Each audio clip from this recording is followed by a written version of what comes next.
Never seen a smile so big on my little old lady's face until I tell her I'm going fishing all weekend.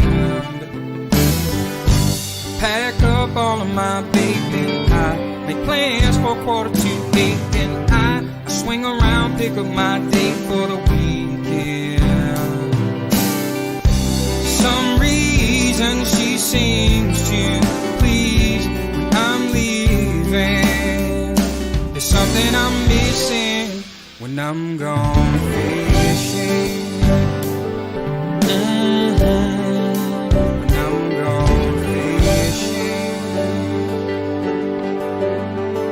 When I'm gone fishing.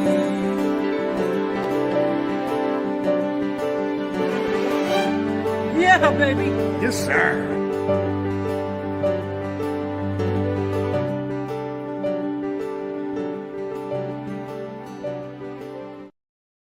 Well, good evening, CFNers in CFN land. Hope everybody had a great weekend, and it has been a half decent start to your work week. I know Mondays are tough, and they were tough. Even to get a post out today about the live broadcast, we had some flip flopping and some folks that we are going to have on the show that we were going to have tonight, but unfortunately, for a number of reasons, like for instance, Big Jim won't be with us tonight unless he makes it in the last hour, the 11th hour, as he is in Ottawa.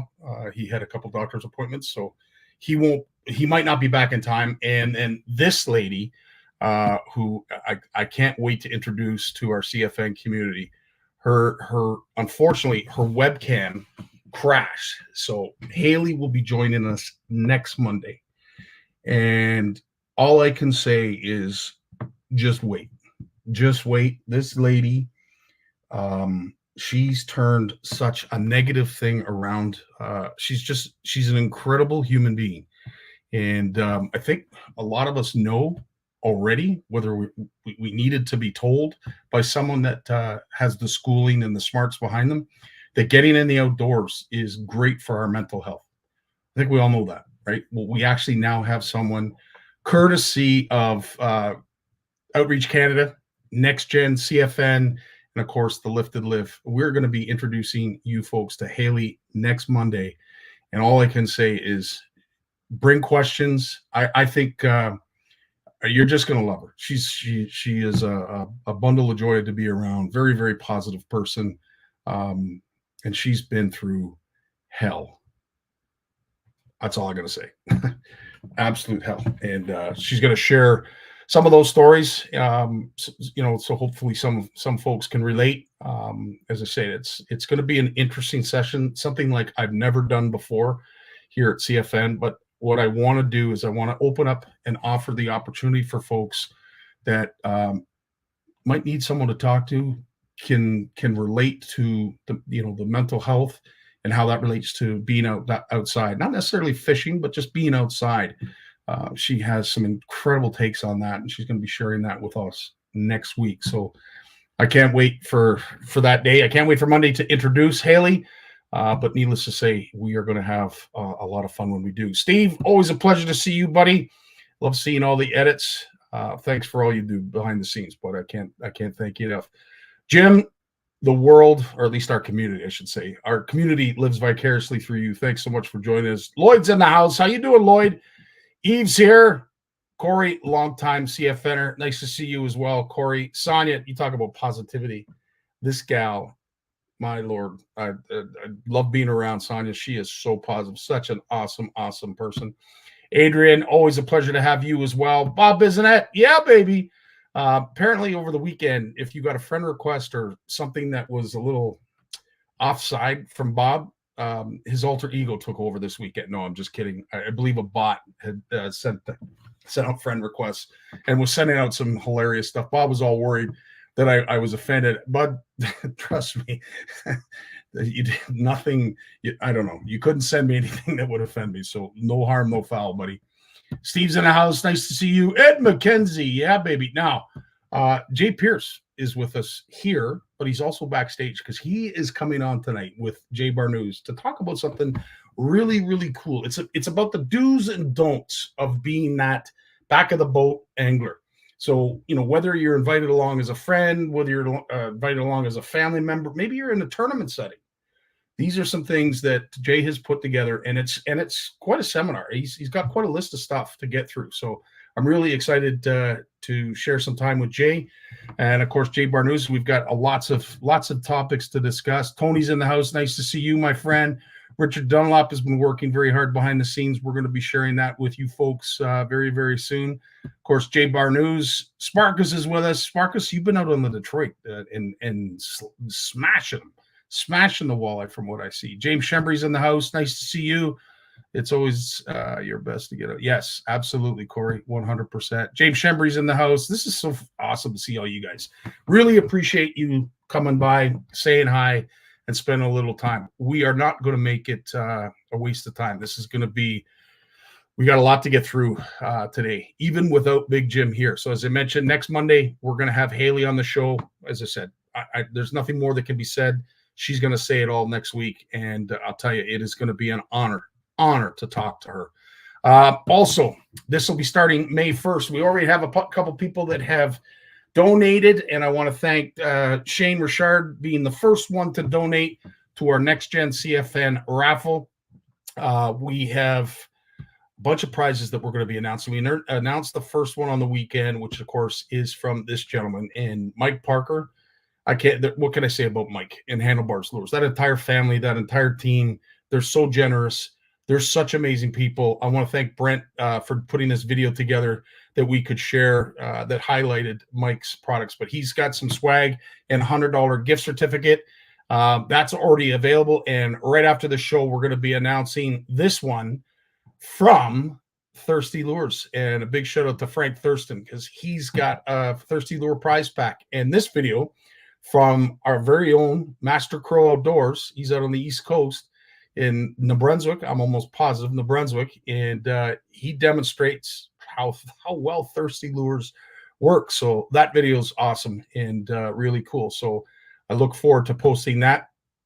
And a bunch of other things. Obviously, Mike and I are going to be making some announcements about the CFN Fish Off that is going to be starting May long weekend. So I know we got to get to it. We still have to speak to the fine folks at Shimano, and I'm hopefully going to get a hold of them tonight. But needless to say, the Fish Off is going to go. We are going to do it. It's going to get done, and it's going to run from May long weekend to Canada Day, as it always does. So I look forward to that.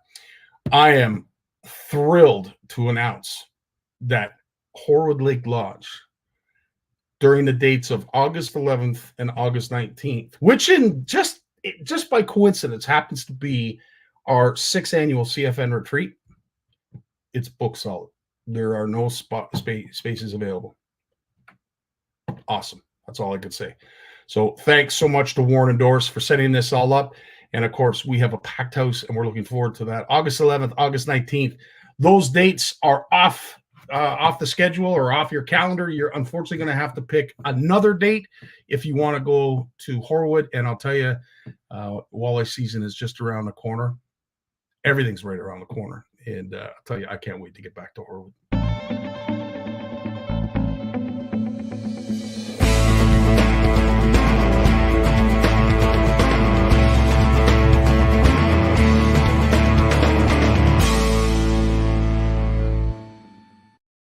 So please reach out to Doris and Warren if, in fact, you want to book a vacation, a fishing trip that truly is unique in its location, its fishability, how productive the fishing is there, and if you like to eat walleye, that's where you got to go. Another place that is going to see our shadow this summer, I would say early fall, is, of course, Camp McIntosh. We can't say enough about the incredible folks over at Camp McIntosh enough. We are so looking forward to getting back with this group. And I'm not sure who has booked from this group, but I just want to know, or I just want you folks to know that group is pretty much the size that you see in front of it. Not in stature, of course. Like I've probably put on 5 pounds. No, I'm just kidding. But in terms of the number of people, we're at that number right now. And if the folks that did come last year understand what I'm saying, it means book soon. Get booked. 26 to the 28th of September. We are going to be up at Camp McIntosh. If you don't know, let me fill you in.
Camp McIntosh, looking forward to seeing you folks up there. If you haven't booked, get booked, because as I said, the spots are going fairly fast. And if it continues down the same road as Horwood, yeah, it's going to fill up before you know it. So please get yourself booked. We'd love to see you up there. It's going to be a great weekend. It always is. It's always a lot of fun.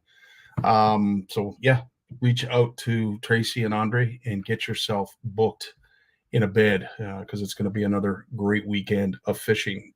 There's all the information that you need right there of the OFC Nation retreat. As mentioned, it is September 27th. I said 26th. September 27th to the 29th. There's the phone number. There's the cost. There's a sexy guy up in the right-hand corner and a really sexy fish down the left-hand corner. These were both caught at the OFC Nation retreat. So make sure you book so you can catch one for yourself. I want to share a video right after we play an ad from our sponsor, of course, Shimano. I can't thank them enough for their support over the years, but I want to play a video right after that, which I think is going to spawn some discussion.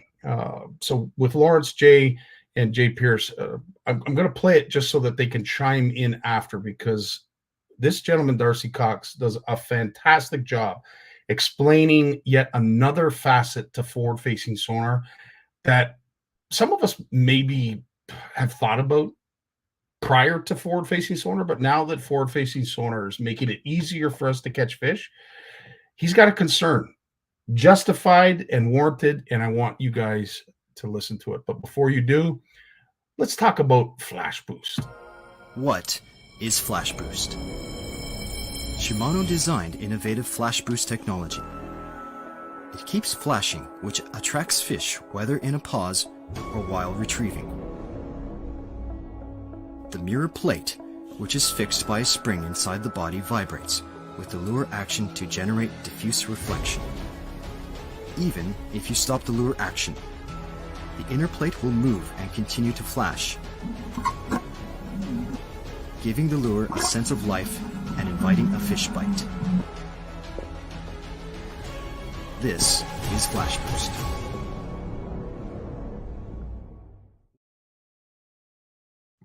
But I wanted to do another quick video on some concerns that I have about the future of muskie fishing, basically. You know, live scope is a big controversial thing. I'm not here to rag on it. I use it. I think it's amazing. But there's definitely some concerns with it that I think we should be addressing. One of them is muskies eating plastics while we're using them, either jigging or casting, pull pause on the way in. The amount of fish that I'm seeing come up that are hooked in the gill, on the gills, reversed out of their mouth now, you know, pulled out of their mouth because it's hooked onto the gill, is significantly higher than I've ever seen in my life. And I don't know about you, but I'm concerned about that. I know that they can take one of those. You know, we've caught fish before that have one gill pulled out and stuff like that. Is two too much? Is three too much? I don't know. You know what I mean? So I don't think it's very good. I can definitely see it hampering them, that's for sure, and their lives, you know, later on. And I think it's going to start affecting the fishery because there's so many people using live scope in the combination with plastics now, that I think we should be worried. I know that there's great studies that are out there that we've done before. The Sean Landsman study for sure is the shining example that we do a great job with catch and release with muskies, but that was previous to what's going on right now. And the biggest problem is the lower trebles, the downward facing treble hooks on the head of the bait. Those are either catching the tongue or catching the gills. And like I say, tongue or gills reversed out, I mean, those fish are in trouble. I compare this to walleye fishing. If you're walleye fishing with a jig and a minnow or a jig and a plastic or whatever, how many walleyes do you lose with something like this? You know what I mean? You don't. So I don't know why us as muskie guys are so freaking out about trebles everywhere. It's something that we need to get away from, I think. So this is a 8-aught Jobu hook. I'd like to find something that's a little bit thinner gauge, but this has been the best one for me so far. And we do the same thing. You can see it's kind of angled backwards and down, or into the bait and down. I put that slit in the back so that it can kind of sink into there, and then tie it up with a zip tie. And that makes that front, or that top hook, have that upward angle. Great hooking percentage with this as well. And same thing, I take the front treble off of these. This is the first year this last season that I had a 50-incher eat a Magnum Bondi bait and the front treble was past its gullet. You know what I mean? That goes to show, I mean, they freaking love these things, and they eat them hard. And, especially when you're jigging over top of them, you're just dropping it into the bucket. You know what I mean? And so 300-pound or 350-pound is what I got on here, fluorocarbon that I just wrap around and send through the hook eye here, or the hanger there, and wrap it around, and you can station your treble on the top of the hook at least. That's a lot better positioning for them as well. I do the same thing with the back one. So not only is that great for the muskie not getting it in their gills, it's great for snagless stuff. You can drag this thing along the bottom. So as opposed to that treble being stationed up here, I mean, I don't know how many times we've seen it where we get bit, we bring it up, and the teeth marks are from here to here on the bait because he's T-boned it. And this stations the treble in a lot better place for you, as opposed to that front treble. And then, like I say, same thing, it just gives it a lot better chance at not getting in their gills as well, because that's kind of flattening out against the side of their mouth. It's in the way of their tongue. There's no getting away from it. So, I prefer it without this, but if you can't get away from using a treble, please station them back just a little bit, and it'll help a few more fish out. The other thing, of course, I'm doing with all this is barbless as much as we can. I give my clients a choice if they want to use barbless or not, because I don't want to force anything on anybody, but I do want to have the option there for you. So barbless, I mean, people say, oh, the damage is already done, blah, blah, blah. It's time out of the water and time that you're spending with the fish and digging around and taking this treble out and cutting that. And there's people that leave tons of metal in fish even, you know what I mean? I haven't left metal in a fish for 16 years. I don't know if that's like bad or whatever. Lawrence, a lot of that you couldn't see, but I'm sure you could hear. First off, welcome to the show. Thanks so much for joining us yet to another Monday Live. It was a pleasure to have you here on behalf of Bluefish Canada and Bluefish Radio. And of course, if you've missed this segment or any other segments, please go over to Bluefish Radio.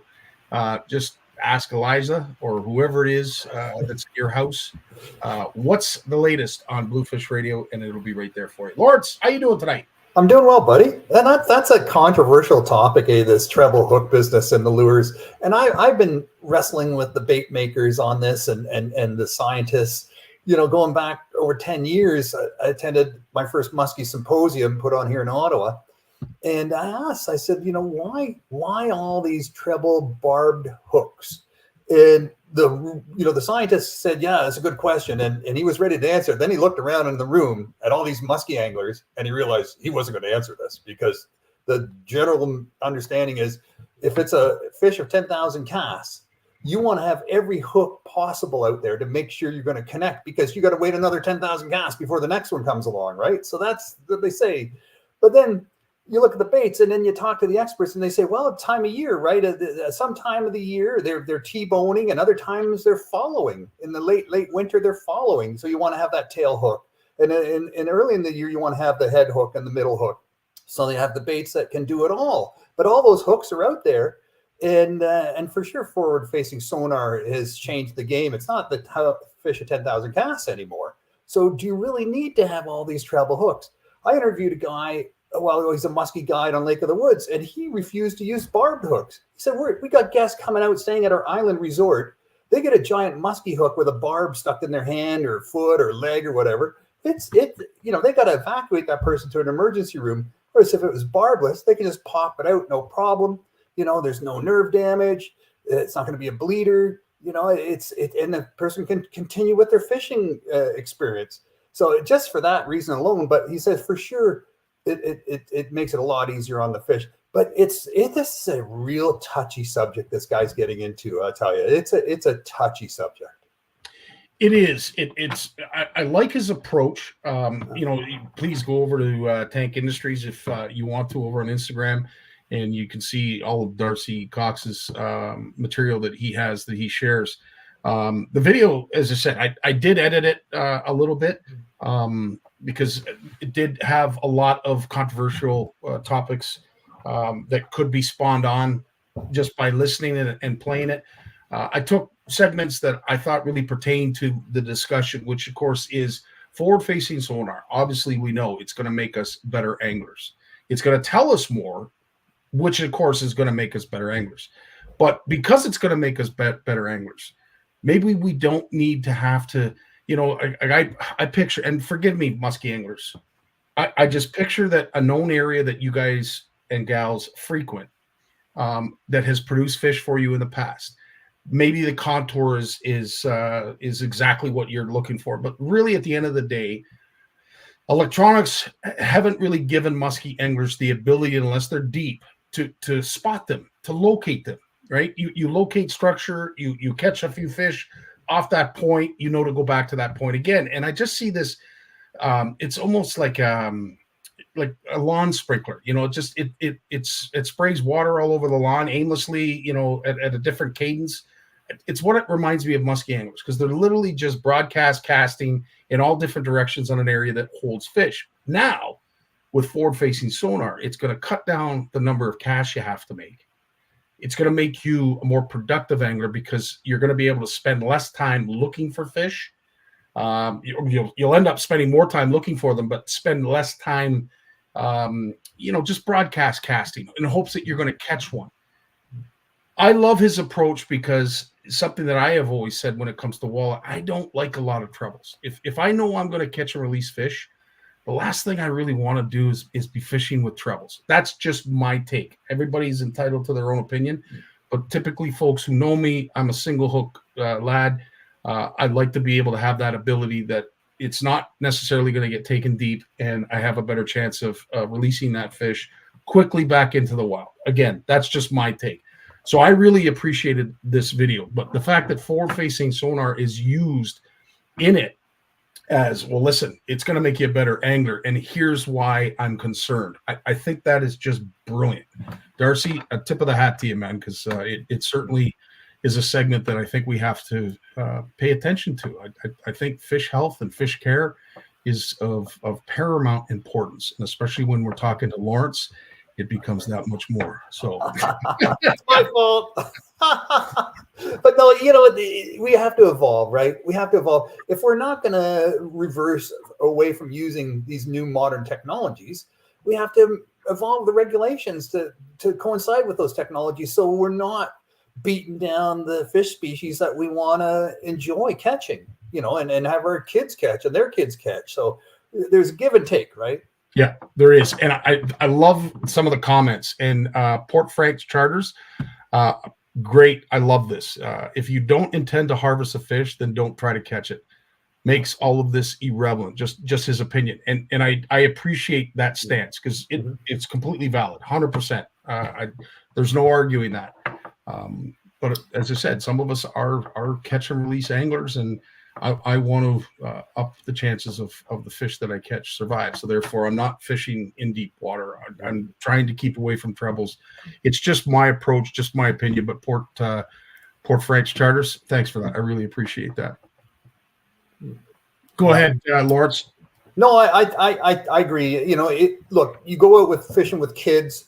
Last thing you want your kids to see, especially small kids, is a bloodbath when a vessel gets, you know, cut because you deep hook a fish and you can't get the hook out because there's a barb, and then next thing you know, there's bleeding and the fish is floating upside down in the water, and then you got to explain, well, that's going to be for the birds, you know, and they understand this circle of life, but it wouldn't. It's just so much easier when you can just pop the fish off with a barbless hook because you're just having fun, and the fish is no worse for wear, and your kids are.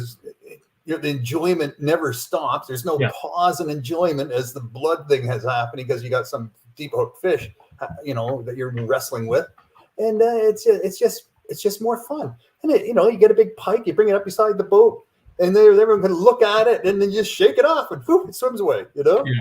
And Jay talks about that in his comment about the ability to shake it off, and of course Ed has certainly seen his fair share of that as well. So, you know, it's a different take if you're a charter or a guide captain, because, you know, you want your client to catch fish. So you're going to do everything in your power to increase that possibility. Again, and dealing with people that maybe have never caught a big fish, a big muskie, and they're going to do everything wrong to spoil their chance of it landing a big muskie. So you got to work all the angles to make sure their inexperience is not going to work against them, which is, you know, more barbed hooks, as many as possible, and all the technology, and, you know, hopefully, you know, not many things will go wrong enough that they'll lose the fish, you know. But it's for sure the guides, you know, they get their tips on the big catches. They'll pay, you know, they'll pay the fee, but they get the tips on the catches. So a couple takeaways as well to unpack from that. I'm actually interested that he gives his clients the option of barbed or barbless hooks. I was kind of taken back that the anglers would be that concerned that they would want to be able to use barbless hooks. So anglers, good on you for being conscientious about that. And also, I think it's more important now. Maybe I'm wrong. To employ a guide if you're not that familiar with muskie fishing, and from a lot of us here, you know, it's not a fish that I typically target. I don't know about you, Lawrence, but I highly recommend, if you haven't spent a lot of time with those fish, employ a guide. You can't go wrong. Yeah, no, especially when you're dealing with a lot of big hooks, and you need the equipment and you need the experience on how to cut hooks. So you need those hook extractors, you know, the really long ones. You need some, you know, you need the giant nets. There's a lot of investment in expensive muskie related equipment. But if you don't have it and you catch a big muskie and you're thinking, oh, okay, well, it's not going to fit in the net. How am I going to get this hook out with my 6-inch needle nose pliers and, you know, and my little wire strippers? You're going to just cause the damage to that fish that you're going to regret. It's going to spoil the experience. So yeah, the first number one thing, if you want to be a muskie angler, invest in the equipment. And if you don't, get a guide. Yeah. And Jay Barnucz reaffirms that the importance of making sure that you have good tools and they are readily available. Thanks, Brian. Come on out if you want, Scotty. I appreciate that, Brian. Thanks so much. Ryan Thompson, he's out in New Brunswick, and they have a couple barbless only fisheries in New Brunswick. He sees no difference in the number of fish that shake a barbless versus ones that are barbed. I don't know. That's a debate in itself, Ryan. I really appreciate that. I didn't realize that you had them out there, but I mean, listen, when it comes to certain trout species, I remember growing up that it was well known that you had to use barbless hooks in some trout lakes. So something we've had for a long time, but I really appreciated the video. Sorry, I've gone on a rant on this, Lawrence. You go up in the Northwest Territories for big pike, and it's all barbless up there, single hook barbless. So you got to take your trebles off your spoons. You got to put on a single hook barbless, and it can't be pinched down. It's got to be an original barbless hook, because they're not going to, you know, you see the guide, you know, the enforcement officer coming and you pinch down your hook quick, you know, no, they're not going to tolerate that. It's got to be an original barbless hook. single barbless hook if you're fishing up in the Northwest Territories. Interesting. Well, I appreciate that, Lawrence. I also appreciate that you're going to allow me to give this rant and get this Let's do it. and kick this dead horse for the last time. A couple weeks back, 3 weeks back, I know everybody is that was there and heard it. I spoke about something that I didn't know a lot about, and I hate doing that. I really hate doing it. I like to be informed before I open my mouth. When it came to tuna farming and the commercial farming of tuna, I didn't think it was capable. Well, holy smokes, did I ever get it wrong? Like 180 degrees wrong. So I've been doing my darndest, my due diligence, as they say, to get educated about tuna farming, and I think I was more content to know that it wasn't going on than I am right now. Now that I know that they're being farmed, and there's a couple reasons as to why. But I think the most important thing that we are starting to see, Lawrence, and I know we speak of it, you and I, when it comes to commercial fishing. I think what tuna farming is recognizing is the unsustainability of the commercial of the current commercial model, which is you go out, you catch your fish, you harvest them, you fillet them, you flash freeze them, you can them, produce them, whatever. But the current process is unsustainable. So, of course, we get to the farming aspect. And it's funny, if you look for the definition of farming, the reason it was created because it was from the increased pressure on the natural food resources. And it forced people to find homegrown solutions. So for whatever the reasons, of its independent origins, it was based on the realization that we need to farm because our current method isn't sustainable. Now, at the end of the day, farming is something that's done all over the world, and it feeds the world. And we're so happy that we have farmers that still want to do that, because let's face it, it is a dying art, especially here in North America. Our farmers are cashing in their land for big payouts. But the tuna farming, as it's explained in a lot of the documentaries that I watched, is an unsustainable practice in itself if you think about the amount of fish that they require to feed. Here's some fun facts about bluefin tuna. So out in the east, in the Pacific realm, bluefish tuna are produced by capturing juvenile fish at the sea and then fatten them in pens, as you've mentioned many times. I think what was really interesting when it comes to the fun facts is besides the time factor, trying to grow tuna using fish farming has to cope with many challenges. And of course, one of them is the time it takes to produce a sexually reproductive fish, and it's like 8 years. Not to mention the amount of fish that you have to throw in these pens in order to grow them out. And it's like 25 kilograms of fish are needed to let a tuna gain 1 kilogram of weight in captivity. 25 kilograms of fish is needed to require to grow 1 kilogram of weight in a like those numbers. If you think about how many fish are in the pen, Lawrence, no. How do you keep up with that? Now, not only are bluefin tuna a protected or endangered or whatever species, now we're going to do the same for its food base, its forage. So, we're over harvesting the forage to feed the pen fish that we're raising in the pens. We should be eating the forage. We should be eating the fish. We're feeding the fish. That's kind of what they say. I think what I'm trying to get at with all this, if people don't realize where I'm going with this, is, guys, I think we need to understand what the real problem is. We're trying to feed too many people, and maybe tuna, as wonderful as it is, it's at the brink of, if we don't farm it, it's going to disappear. And if it disappears, we're not going to be able to farm it. I can't believe we're at that crossroads when it comes to tuna fishing, because the farming of tuna makes up 30% of the yield. which to me is a staggering number, Lawrence. 30% Huge. of our bluefin tuna comes from farms. When you think about all those cans of tuna in the grocery stores, Yep. like how many cans of tuna do you see in the grocery stores, and how everyone buys canned tuna, right? And then you think, well, is this sustainably wild caught? Who do I believe? Because the Marine Stewardship Council is just one of these certification organizations, and they've been called out a few times on, maybe not accurately labeling some of the tuna that are being harvested around the world as sustainable when they're not sustainable. It's such a fraught topic. There's so many opinions and there's so many people raising red flags about this, but it's such a valuable commercial activity to sell canned tuna and sushi, from one end of the spectrum to the other.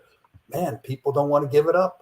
100%. Ed, you're 100% right. And thanks for pointing out there are many types of tuna. And, you've got your albacore, you've got your yellowfin, you've got different species, 100%. Mm-hmm.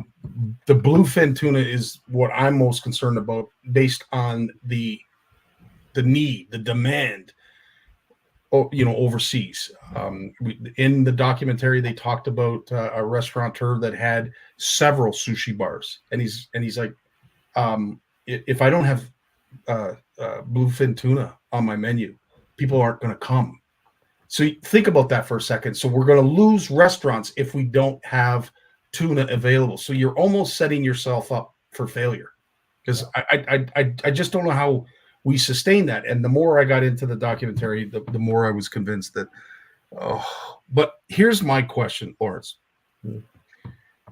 Is there any, like, we just learned that they're going to start farming octopus. Yeah. Where does it end? Yeah. Like how many of these super intelligent, apex predators can we lock up in cages and force feed them so we can eat them later? Like, where does that make sense? And if you think about it, and I'm so glad you used that analogy, because, we wouldn't say that as we drive by a cattle farm. Yeah. We wouldn't say that, right? Well, we eat steak, we eat meat. Yeah. Those who do enjoy meat and eat it, that makes perfect sense. But then all of a sudden we think about it from a fish farm perspective, all of a sudden we lose our minds. Well, the amount of antibiotics that are thrown into cattle are probably no different than what's being used in fish. But not to split hairs or get into the details.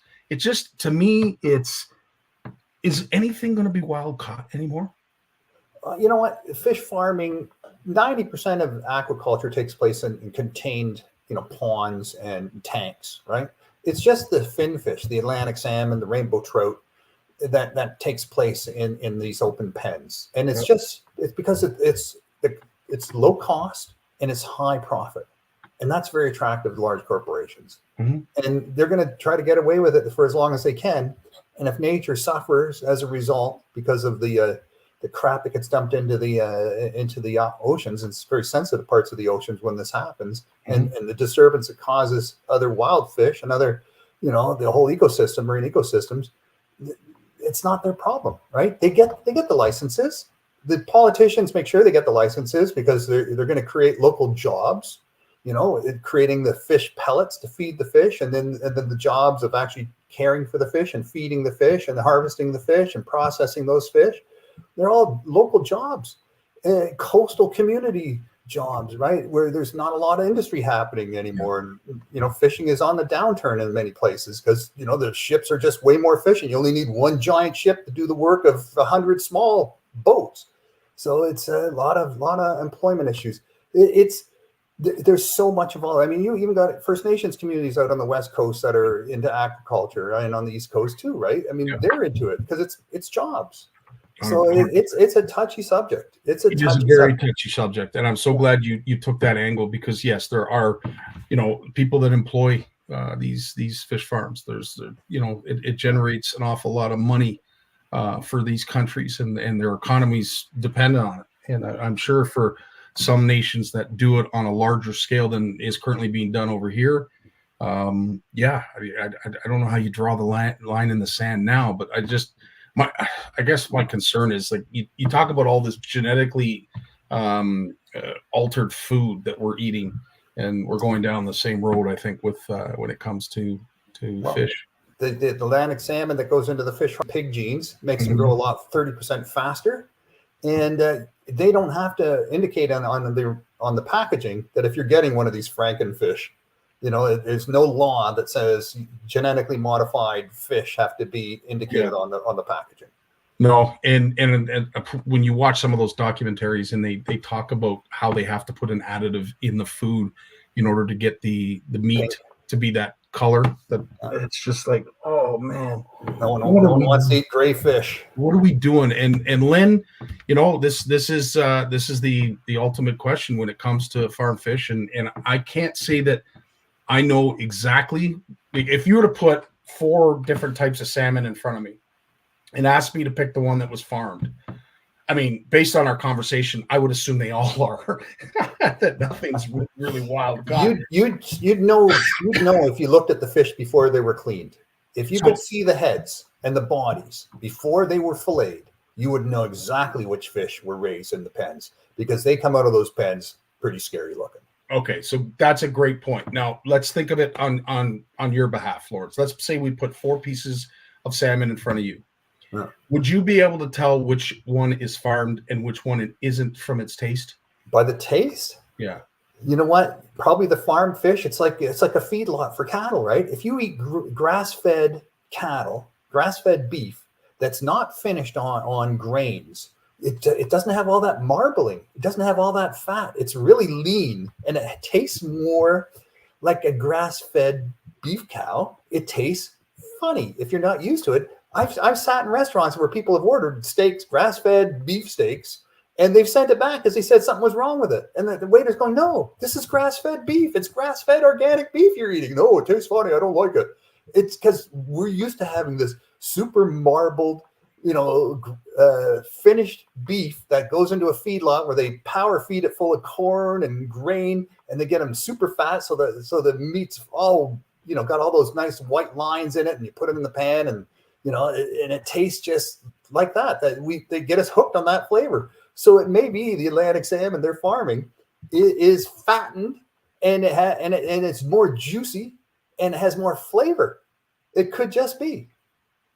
Well, Lynn, if you could tell the difference between your salmon, when look, as I was saying, farmed versus caught wild per se, I would imagine there's probably going to be a similar difference in taste as well from a farm tuna than a wild tuna. I don't know. I honestly don't know. And based on what I've been reading and learning, I don't believe that we're eating wild caught tuna. If it's in a can, there's a good chance that it's probably farmed from what I'm gathering. I think the canned stuff is more the albacore and the stuff they're getting, the smaller tuna species that they're still catching in nets and lines. And that's the dolphin friendly. You look for the dolphin friendly because they got these huge nets they tow behind the boat through these schools of tuna. And the dolphins are in there eating those tuna too, and they get caught up in the nets, and then they get crushed and killed in the nets. So that's the whole idea behind dolphin friendly canned tuna, right? You see that all the time in the grocery stores. But yeah, the stuff you're getting in the sushi bars is the bluefin and the higher end, the yellowfin.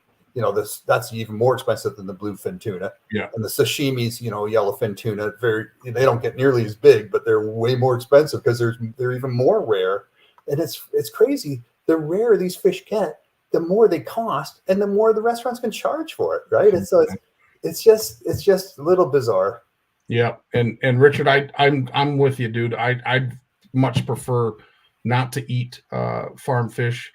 Your question above, are the bluefin tuna fed fish, primarily fish? Yes, I have to say, based on the videos that I've seen, they are primarily fed fish. But as I said, to get 1 kilogram of tuna, you need 25 kilograms of fish. It used to be with the Atlantic salmon that they farm. It was about, I think, 8 pounds of fish to make 1 pound of Atlantic salmon in the aquaculture. But they've got it down. They're looking to get it down to a pound per pound, and they're doing it by creating pellets that are using more vegetarian type products and even bugs now. And David Suzuki himself is invested into a fish feed operation that's just using bugs and non-fish based products to produce fish pellets for use for feeding fish, not necessarily open pen fish, but fish in these closed containment systems, right? If you can put a fish into a closed containment and it can swim in a circle, and it can not live in its own feces because the water is being filtered, and you could feed it organic, vegetarian type, or bug, protein, and you grow it out that way, and the fish doesn't suffer. And there's operations like this popping up around the world, and we're going to get there. It's just the upfront costs are much higher than just hanging a net in the ocean. So that's why it's being fought by the big aquaculture industry, because it's just the upfront cost, right? They'd have to invest in these containment systems. 100%. So as I said, Lawrence, thanks for letting me get that rant out. As I said, I knew nothing about it 3 weeks ago. I've learned so much to the point where I don't want to learn anymore, because it is somewhat troubling. I don't want to spend any more time on it because I know you've got some news items. I'll let you take it away right now. So we talked about PFAS, or what they all call forever chemicals. So this is stuff that's in your Scotch Guard, your Teflon, your waterproofing on your clothing, your fire retardants, all sorts of things we use PFAS chemicals. Actually, there's 20,000 different PFAS chemicals that have been manufactured for our use to make our lives better, safer, easier, whatever, right? So the thing is, these chemicals don't break down. Like Teflon on your frying pan, amazing crap, right? They last for years. The waterproofing that you get on these clothing, it lasts for 25 washes. It stays on the clothes. It's amazing stuff. Fire retardant, Scotch Guard it's all made from PFAS chemicals, but it doesn't break down in water. It just doesn't break down, and then it gets into our system. And they're saying there's a study here that says, well, you know what? 20% of PFAS chemicals we're ingesting comes from drinking water. Only 20%. So we're hearing all sorts of stories about PFAS in the Great Lakes, and rivers that feed into the Great Lakes. But apparently 20% of the PFAS chemicals we're getting into our system come from dust and air. So it's not just the water. These chemicals are everywhere, right? And I don't know if you're following the plastics negotiations that's happening right now here in Ottawa to get a plastics ban in place. But there's another big issue. These little microplastics become little sponges of chemicals that alters the chemicals that's in the original plastic, and in many cases makes them toxic. And I couldn't believe this, and I'd like someone to verify this, but I've been reading that the average person now consumes a credit card worth of plastic every week. I can't imagine that, but this is what they're saying in the media, and the media is reporting this. So I don't know if they'd report it if it was fake news, and I don't know if people would say it if they didn't have the science to say it. But it's in baby's milk, it's in our blood, it's in our food, it's in our water, it's in our air, it's in the dust we're breathing. It's microplastics are everywhere, and it's in our muscle tissue now. It's in our fat, and if we're eating a credit card amount of plastic every week in everything we consume, this is also very troubling. Very troubling. We're making this stuff, to make our lives better, but are we doing the proper research to make sure we're making it in a safe way? And that's the question. Are we just cutting corners to make it as quick and as efficient and as effective, or are we making it safe as well? And I think what the industry, or what the government is going to start saying, is that you also have to make it safe. We shouldn't have to prove that it's not safe later, like cigarettes. We had to prove that they weren't safe before we could regulate them to death and get them out of people's hands. But they should have to prove that it's safe before they bring it out, before they release it into the environment. I don't disagree with you, but unfortunately, in a capitalist society, that's not how things work. I know. Not in our country, but there are countries where it is happening more, for sure. 100%. Yeah. And of course, I say that with all due respect, Lawrence, but at the end of the day, it's sometimes we miss the more important steps. Yeah. And it is what it is. But you know, we say this all the time. We're going to continue to pollute ourselves until it's all done. Like anyway, I hate to think about it. I'm thankful I'm not going to be here to see the inevitable end.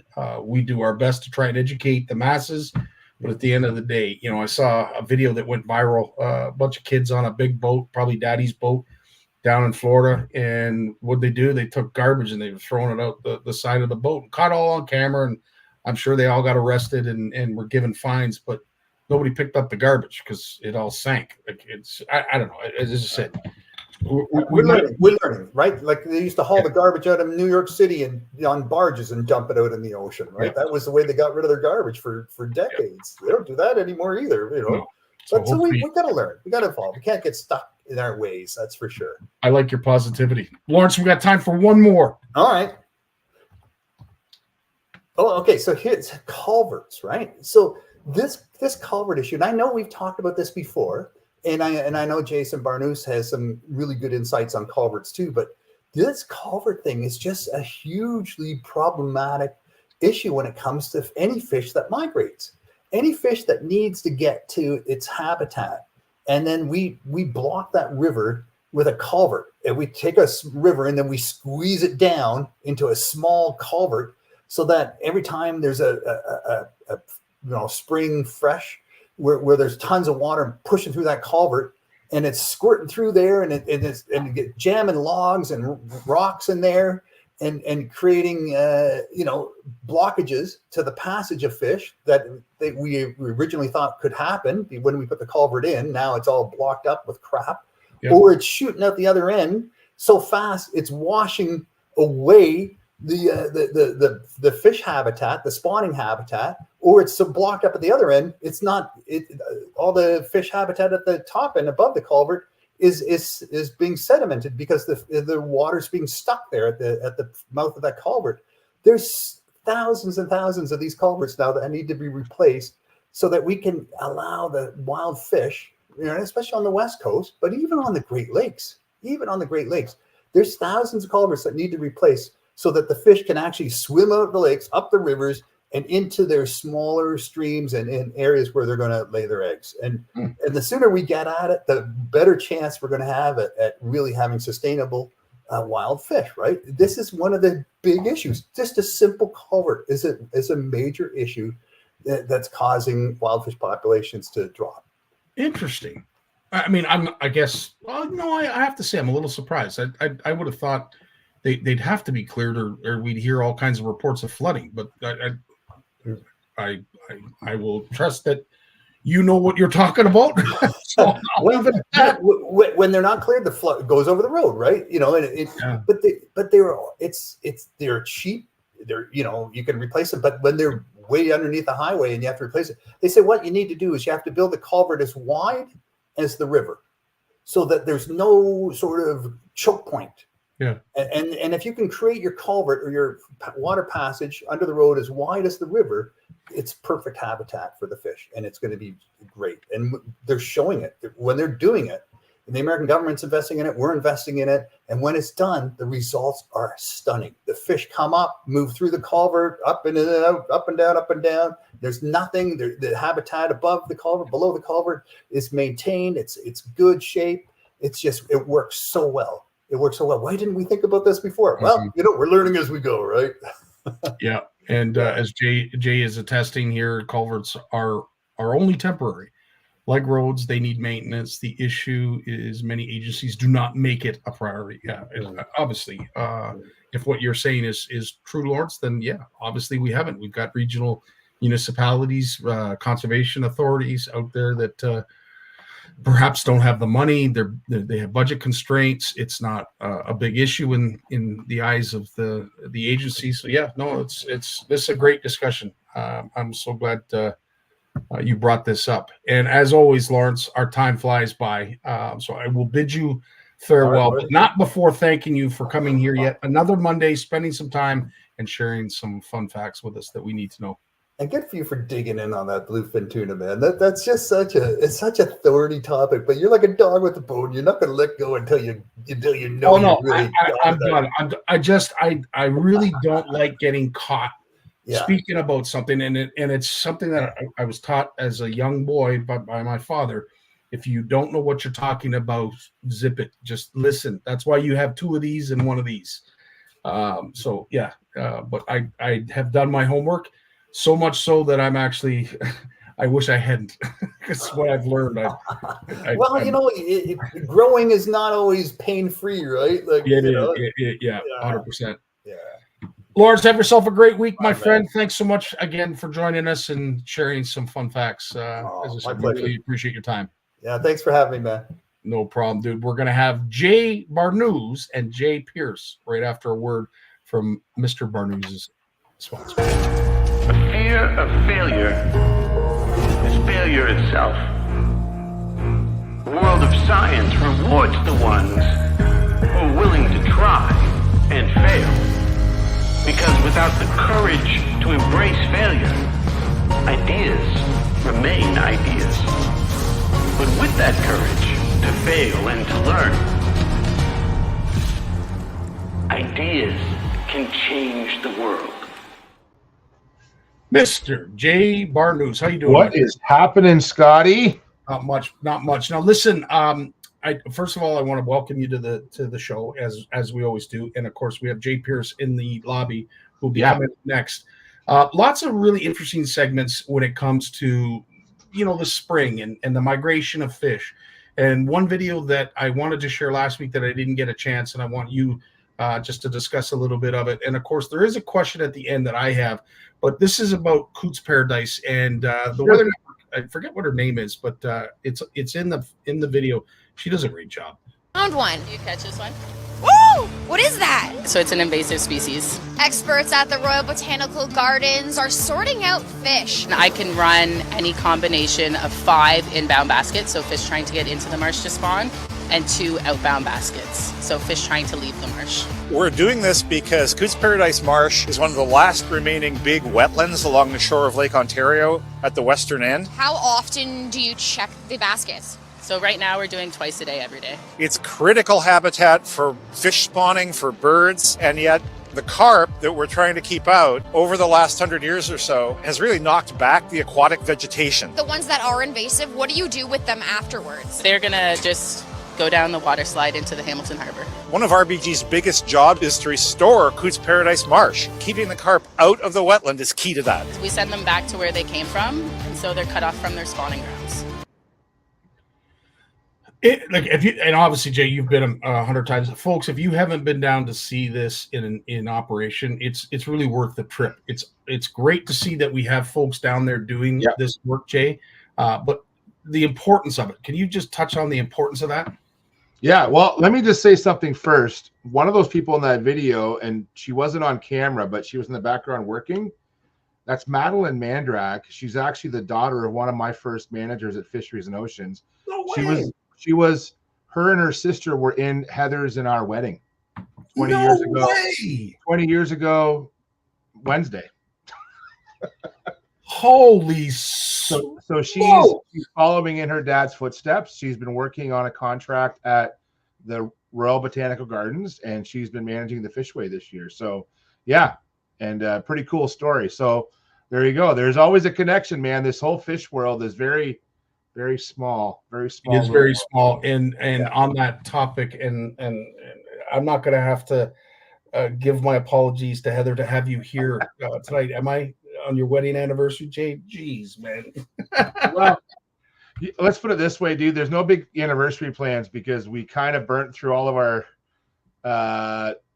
any kind of vacation savings we had. We kind of burnt it in Oklahoma. So I think we're just going to go for a nice dinner and have a nice night out. But yeah. So Madeline for that video. But anyways, back to Coots Paradise. So Coots, it's kind of a controversial topic, right, Scotty? We got to talk about common carp. So common carp have been here for 150 years or more. They're considered naturalized now. So once the species has been in Canada, the definition is naturalized. Once it's been here for over 50 years, It's part of the ecosystem. We consider it naturalized. The issue with common carp, though, is that they are destructive. They are like they're rooting around. They cause turbidity. When you cause turbidity in the water, you impact photosynthesis on plants because the water gets muddy, and just their rooting around disturbs native vegetation.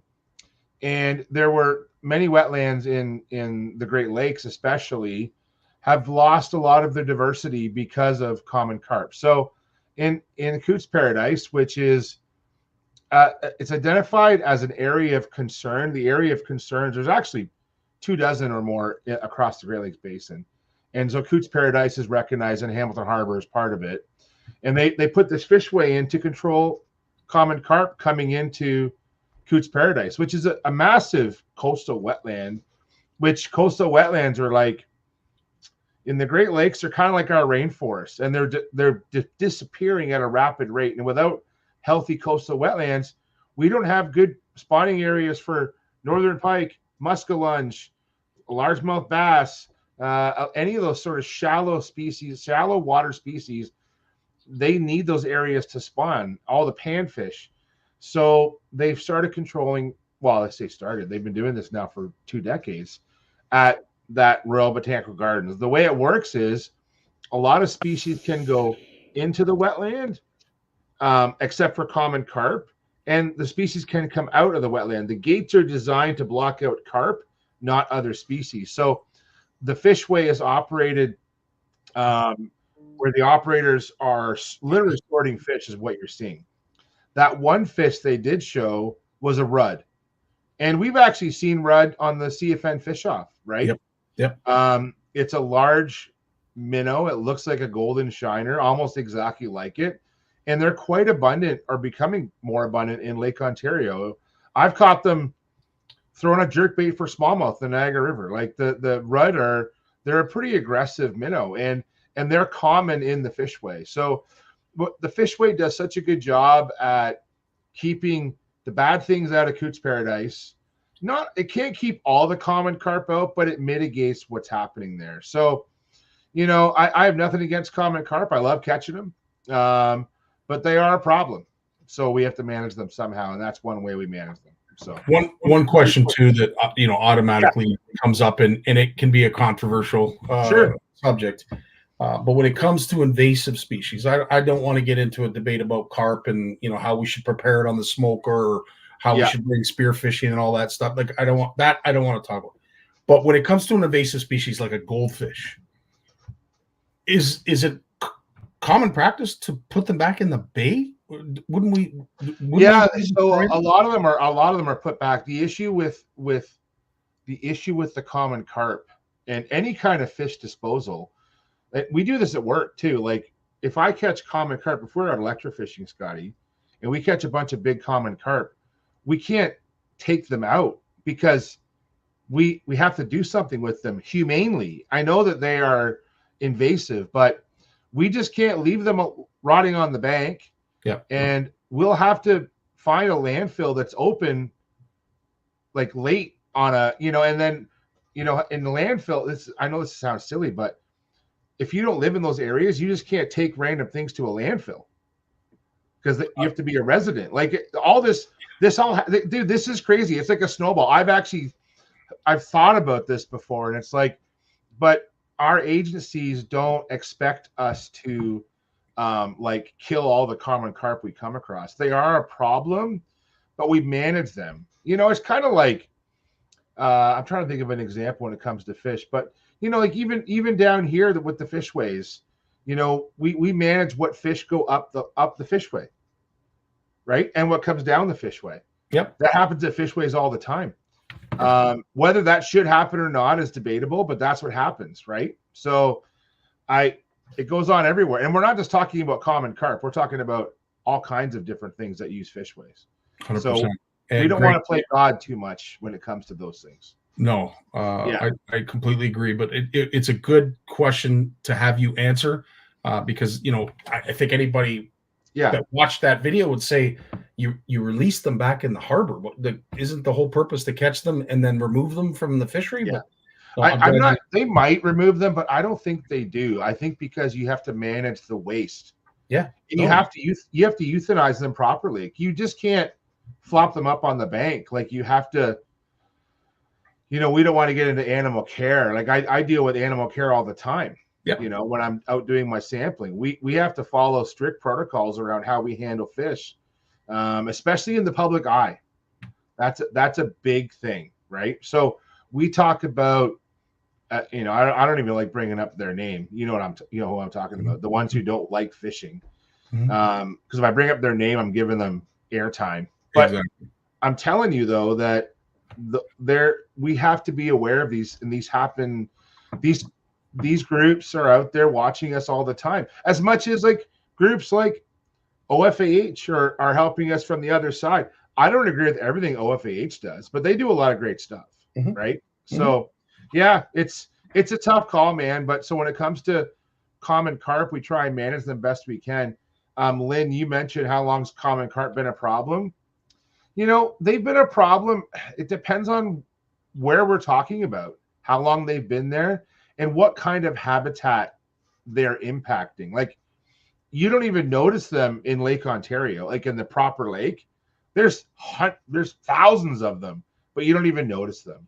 But only when they're up spawning in the spring, Lynn. So Lynn, you and Jay spend a lot of time like in Lake St. Clair, Rondeau Bay, those places. Like in the springtime, there's common carp everywhere, right? And they're just mucking up the shorelines, and you can't stop them all from spawning, but they do disrupt the ecosystem enough in places that they want to control them. So, yeah. And Bill, being out in Saskatchewan, doesn't necessarily know a lot about what goes on here in the Great Lakes, and I appreciate that question, Bill, because at the end of the day, if you don't know, it's best to ask. And I would have to say they're not, because they're controlled. Would that be fair to say, Jay? Yeah, like I think they've kind of hit like a point of equilibrium where they're still a problem, but they're not as bad as, this is my sort of personal opinion because I don't have data on this, but everything hits a state of equilibrium. Like even, with common carp, they're still a problem, but they're only problems in certain areas. So like Bill, where you are, like you might catch them like regularly and you don't see them destroying the habitat in those areas. But in these Great Lakes coastal wetlands, they really cause a problem. We see diversity of other, like you take an ecosystem that could sustain 30 different species of fish or more, up to 50 different species. And then once carp get in there and muck around and stir the water up and actually eat and disturb all the vegetation, you go from a diverse ecosystem to a very non-diverse ecosystem with only maybe a handful of species left. So who are we to play God where we want to control the carp, but we're controlling the carp to protect these ecosystems that sustain all these native species that we like to fish for. Right? So it's hard. No, great. And you know what? These are the tough questions, and I'm so glad we have you available to answer them. Richard, when it comes to cormorants, I don't even want to venture into this discussion. My stance on this. I'm not about eradicating a species of animal, but when it comes to cormorants, I see absolutely no benefit to them whatsoever. So if they're shooting them, don't miss. Did you want to weigh in? I think the challenge is when you deal with these invasive species, and when they put when the resource managers put the management on us, so I'm talking cormorants, and you can even talk about common carp. Hell, even in Northern Ontario, you can hear Gord Pizer talk about why do they have bass season open year round in Northern Ontario, Scotty? Why? Because the smallmouth eat the lake trout. Yep. And so we go fish for smallmouth during their spawning season and year round, of course.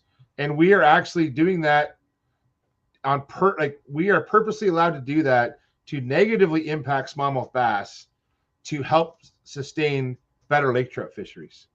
They're not giving us smallmouth to catch because they're being nice. They are in a way, but the other agenda is to protect the native lake trout stocks and brook trout stocks, all those, you know, so we can compare smallmouth to common carp in Good that point. regard.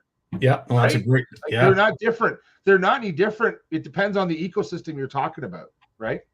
great point. So, Oh man, this is why you get paid the big bucks, Jay. I'm just kidding. right. Did you want to weigh in on Darcy's video when it comes to the treble hooks and forward-facing sonar?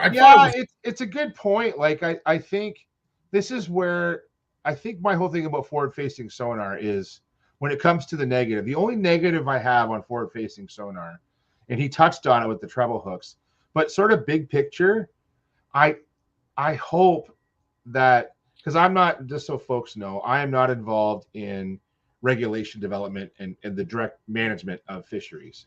I do research, but I do hope that if things start to go south, that we respond, because it takes so long for the for changes to happen sometimes, that if we wait too long, it could be too late for some things. And, you know, we touch on sometimes, like the Scugog walleye fishery is an example. We waited too long. It should have been closed probably, or stricter regs put in a long time ago. And because these fish live so long, where we live at our latitudes, you know, so we're talking about walleye, bass, muskie, and pike. These are long-lived fish. Like, you know, these are fish that are living 10 to 20 years old or older. And once you lose those generations, it takes generations to get back. We're not talking one cycle, one generation. It could be 3 or 4 generations we need to come back. Like, we're talking timelines that are going to outlive you and me, Scotty. Yeah. So we need to react. And I hope that in Ontario, you know, for us here, because I think that this is where we see it the most happening, like it from our peer group, Scotty. Like this is who we're exposed to the most.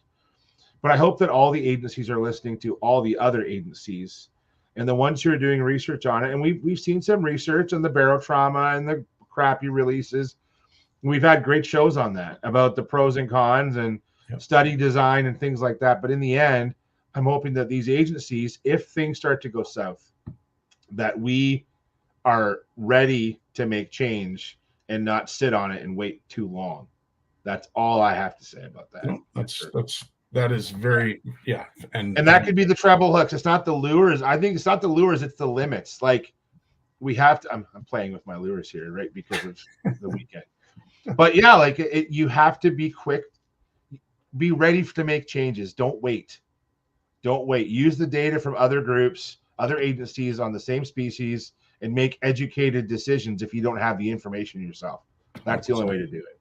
Some great questions in the comments. Ed, when it comes to cormorants, he's asking, are they native to Ontario? I don't believe they were. They're native. Are they really? Yeah.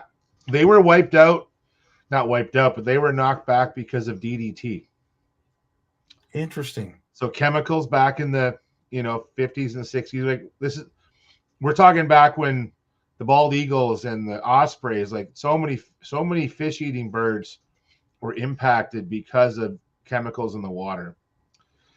But where cormorants have done well, and I don't have the data in front of me, but where they've done well is because of zebra mussels. Interesting. It cleared up the water, right? They're visual feeders. They dive under the water and eat. So it's not their fault that they're so good at it. We did that. Humans, we brought invasive species in the Great Lakes, the zebra mussels and the gobies, and the cormorants have done. And then we stopped polluting, which sort of corrected that issue with the birds. Like, think about this, dude. We had pollution, which knocked back the cormorants. We stopped polluting like we were in the 70s. The cormorants started to come back. Then the zebra mussels came in, and we made it really good for them. Not only did we bring them back to where they were, we've surpassed that. Does that make sense? Makes perfect sense. I thought too, Jay, I'm so glad you mentioned this, because I do believe that there were 2 species. One was native that did die off, and then the one that has come back is more Asian based, but I might be completely wrong. I don't want to say, but to your point, to your question, Ed, about being native, I just thought they've been here long enough that they probably are considered native now. Yeah, so there are different. There's the double crested cormorants, which the ones we're talking about. Yeah, but yeah, I don't think there was two. There wasn't a second non-native one. Everything's been native, man. They're native they're native to North America, native to the Great Lakes. Good to know. Yeah, that's they haven't. They're not like I know because there's so many of them, and the way they kind of came on, they behave like an invasive species. They sure do. But if you think about it, that behavior was caused by us. Like, so most invasive species are here because of humans, right? Ballast water in ships. It could be coming through Asian carp coming through the sanitary canal in Chicago. All and live fish trade, whatever. But the cormorants are an artifact, I believe, of us cleaning up the Great Lakes, like too well. Like we brought it, we because of the zebra mussels, right? Now it doesn't mean we've gotten rid of the chemicals, but we've changed where they are in the ecosystem. So the chemicals got absorbed by the zebra mussels, like then we're getting botulism now, right? So that's causing die-offs of native birds like shellfish eating ducks, like canvasbacks, redheads, that kind of stuff, right? Yeah. Crazy, man. Crazy. It is. It is. And as I said, Ed, we've been out to I don't want to say the islands, but there's particular islands out in the Bay of Quinte area that are a perfect result of an infestation of cormorants and what they do to vegetation. But we have had him in the lobby long enough. The one and only Jay Pearce is going to join us. Yeah, bring him in. He's going to join us, and he's going to share something that's really, really interesting, something that, I think we've all had to do at one point, but didn't realize that perhaps we were doing it right, or in this case, Jay's going to point out that we might be doing it wrong. Jay Pearce, how you doing, my friend? Doing well, Scotty. How about you? Good, fantastic. Thanks so much for joining us tonight, buddy, and thanks for your support and everything that you bring to our community. As I said, it's. I'd love to get all of you on here at one point, but I'm liking the fact that we're doing this one CFNer at a time. And Jay, we're going to start with you tonight. The topic that you're going to talk about tonight, very interesting. I want to thank you so much for putting it together in such detail, because we're going to go through it. And what we'll likely probably have you do is just go through your points. If it spawns any questions in the comments, I'll bring them up. If there's something that Jay Barnucz wants to bring up, just have at her, because as I said, the presentation you put together is extremely thorough, and I hope everybody listens. All right. The whole premise of this chat is about how to be successful fishing off the back of someone else's boat. And you know what? Like, I walk around fishing shows. For myself, I don't own a boat. So if I'm on a boat, I'm on someone else's boat.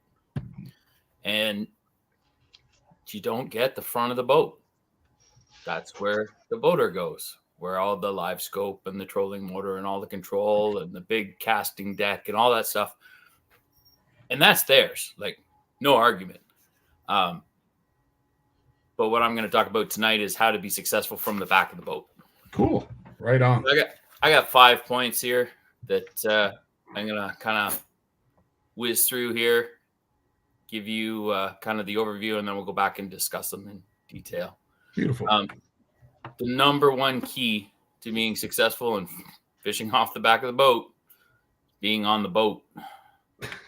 If you are not on that boat, you're not going to catch any fish from it. Second one, you got to keep your fishing style flexible. Boaters are different. They're going to fish different.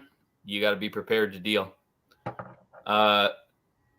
If you are crushing fish from the back of the boat, be generous. Temper your expectations to avoid disappointments. And the last thing we're going to talk about is probably the easiest part of the whole thing, is a few strategies for fishing. Very, very cool. And Jay, obviously, based on what you said in the outset, is you have been a passenger on a boat for many, many years, and you've told me stories about joining commercial anglers that have fed tuna and a whole bunch of other things. Yeah. So you've had a lot of time as a passenger on a boat. Are these points something that you have just learned over time?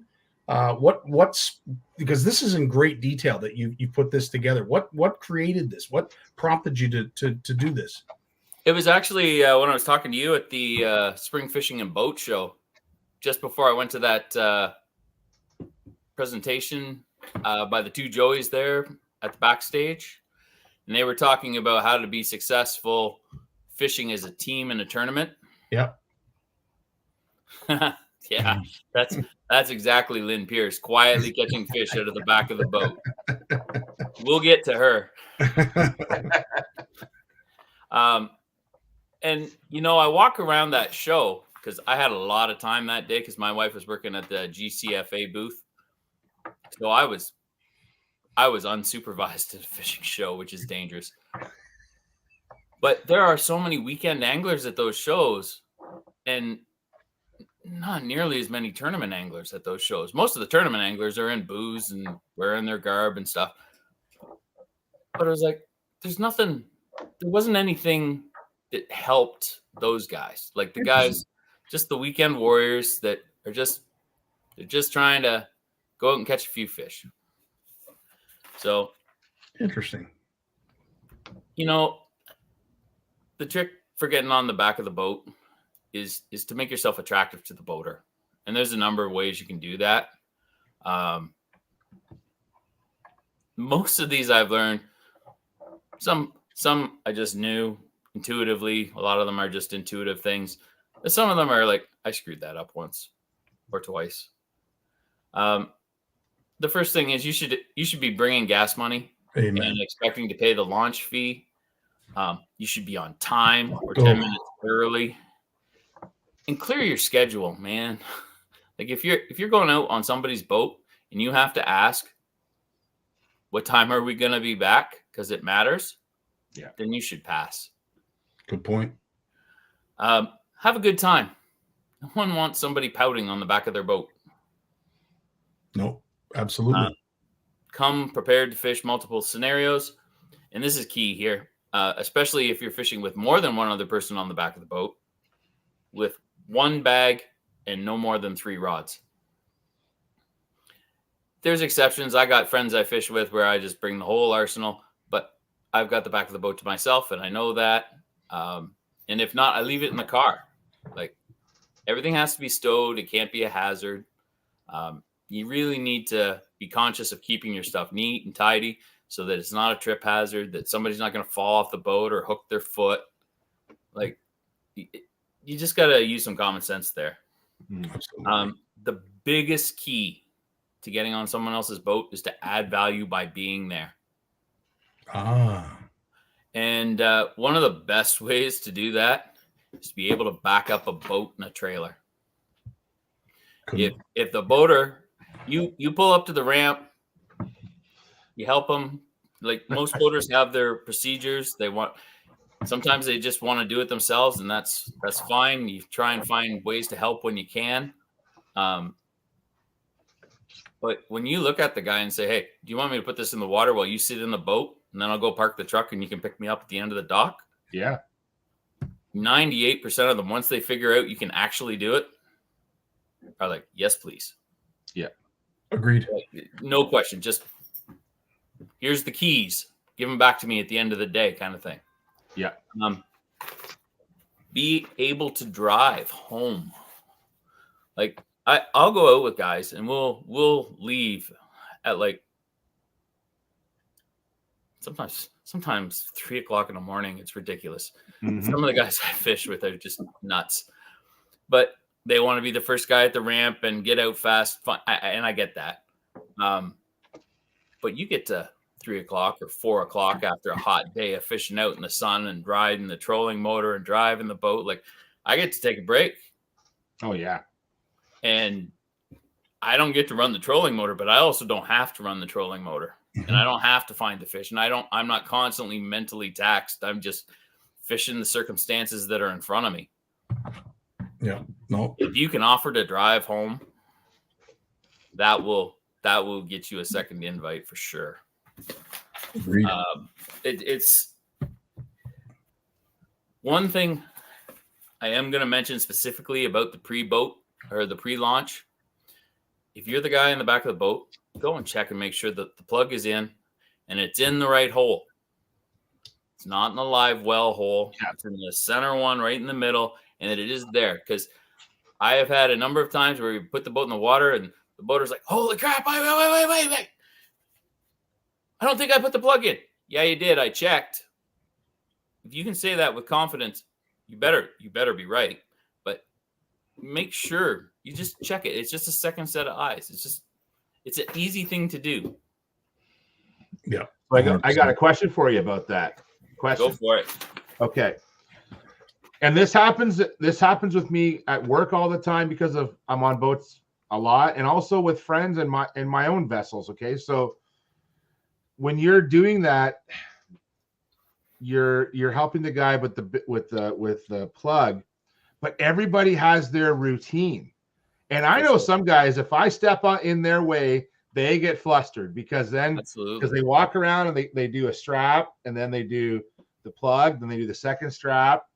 So how do you, like, I'm always scared to say something. Like, I still say it anyways because of just who I am. But like, how do you kind of insert yourself into that conversation, Jay? Because some people are meticulous, and I have some friends who are like, it's only so many rods. I got to make sure all my lures are covered. Like, everything is very meticulous about their boat. How do you have you ever had any issues where you've like said a little too much, and getting things ready at the ramp? Because that's usually where it's the hardest, where you want to help, but sometimes you can't help.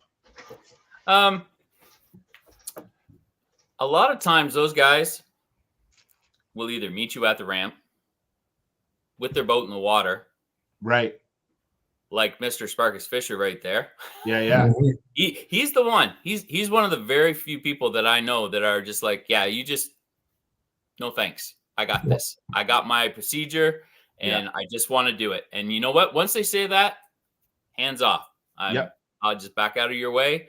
I'll keep my eyes open and try and learn their system. So at some point, if they do ask for help, I'm not getting in their way. I know what they're doing.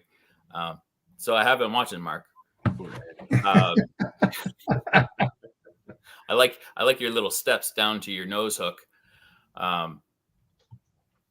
But yeah, that's if they tell you to back off and just let them do it, just let them do it. You try and be helpful. Like, if you can carry something from the truck to the boat so that they can stand in the boat and put their stuff away, or your stuff away, or whatever. Yeah. They don't have to be getting in and out of the boat. You just do what you can. Yeah. 100%.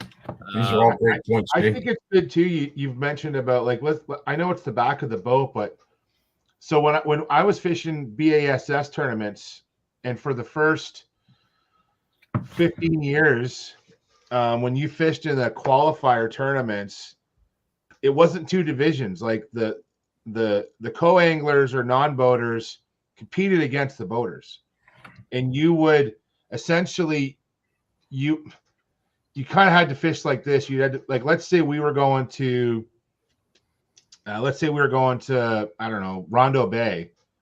That's not really a huge, let's say Lake St. Clair. Like, so I'm on a tournament on Lake St. Clair, and I'm in the back of the boat. I want my boater to take me to my spots, because that's what he's supposed to do. That's what he's supposed to do. That's how the qualifiers worked back in the day. But instead of me picking, okay, I only catch fish at Walpole, I wouldn't do that. I'd be like, I would actually spend the week pre-fishing with my buddies, and I would find spots all around Lake St. Clair. So then if my boater, whoever I drew, because it's random draw, if they had water in an area, I'd be like, I got some spots nearby that I want to fish too.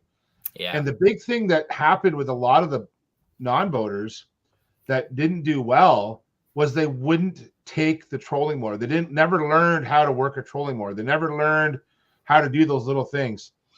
And the successful non-boaters, and I'll pat myself in the back, I made it to 2 regionals from the back of the boat competing against boaters. But it's because I took the trolling motor. Like, I took my turn. A lot of times the boaters would just go to your spot, but they would work the trolling motor at your spot. So they would get the best shot at it, right? It's different now. There's 2 divisions. There's co-angler division and angler division. Yeah. But back in the day, from the back of the boat, you had to be like sneaky, like extra sneaky, because you're fishing against them, right? But that would be different. But I never made it competitive. I never had a bad experience. What I always did was, it's like, hey man, we're gonna make, if we both make the team, I'm happy. Like, if you finish first, I'm second, I'm happy. Like, it was always about building that relationship, especially when it's someone you've never met before until the night before on the phone and then at the ramp in the morning. But you're right, though, about the boat launching. If you can launch a boat, you have a friend for life. Amen. Like, I have made so many friends launching their boat at these qualifiers and other tournaments that even if I'm not fishing with someone, if they're paired up with someone who can't trailer, I'll hear my name being called. Jay, come here. This guy can't back up. Can you drop me in? No problem. Like, one time I remember going out in my partner's boat, and I had, I think, 6 or 8 sets of truck keys. And I had to go on the trolling motor and drop off the truck keys to all the guys that I dropped in. That's awesome. But that's because I was able to do that for them, right? And it wasn't, and they weren't mad at their partner, but they drew a person that they had never done that before, right? So, Tony, I don't share my snacks. Trevor eats all my snacks, Tony, just so you know. I had to get that comment in. Trevor eats all my food. I don't even get snacks anymore. 2 of the guys that I have boated with in the past were new boaters. And, you know, you go down there and they're trying to put their boat in the water and you're like, this is not going well. Yes. And you offer to help. I ended up teaching both of those guys to put their boat in the water. Now they're great. Yeah. Yep. It's just something I learned. I learned it.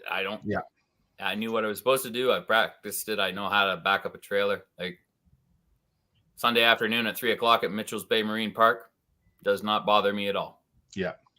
You know, and we have to be cognizant too sometimes of who we're in the company of. And a particular point, Christelle, I was fishing with Sebastian Lizoa up in Hearst, and Christelle, his wife, backed the boat in, and I mean, like, did it like she'd done it 1,000 times before. And after I was sitting there with my jaw on the ground, you know, I'm thinking, of course, like they live in the north, like they've been doing this since they were knee high to a grasshopper. Like, yeah, right. Duh, like, figure it out, Scotty. But yeah, I was blown away. So sometimes, you know, take your foot, insert here, and don't say anything, because, as I said, as sort of abnormal as it may be for us city folk to see a woman behind the wheel backing a boat up, it's second half up there. They do it all the time up there. So yeah. So I'm told by boaters. Or so I'm told.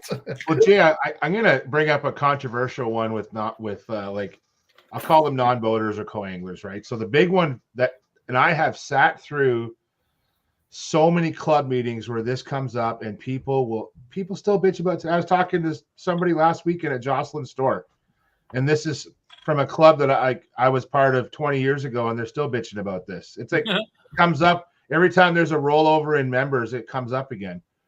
It's how much do we pay, right? So when you're in a bass club, so, you know, typically in a bass club, let's say your entry fee is $75 per person.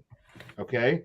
So the way I used to do it was, I'm like, I'm going to pay your entry fee. So I got drawn with you, and I'm meeting you in the morning at 4 a.m. We're going to go to our club tournament. I'm going to pay the $150 for both of us. I'm probably going to bring some extra drinks and some snacks for my boater as well. And at the end of the day, especially if it's a long ass day, and we might stop for some chicken wings on the way home, and I'm probably going to buy them dinner. Like, I'm over $200. Yeah.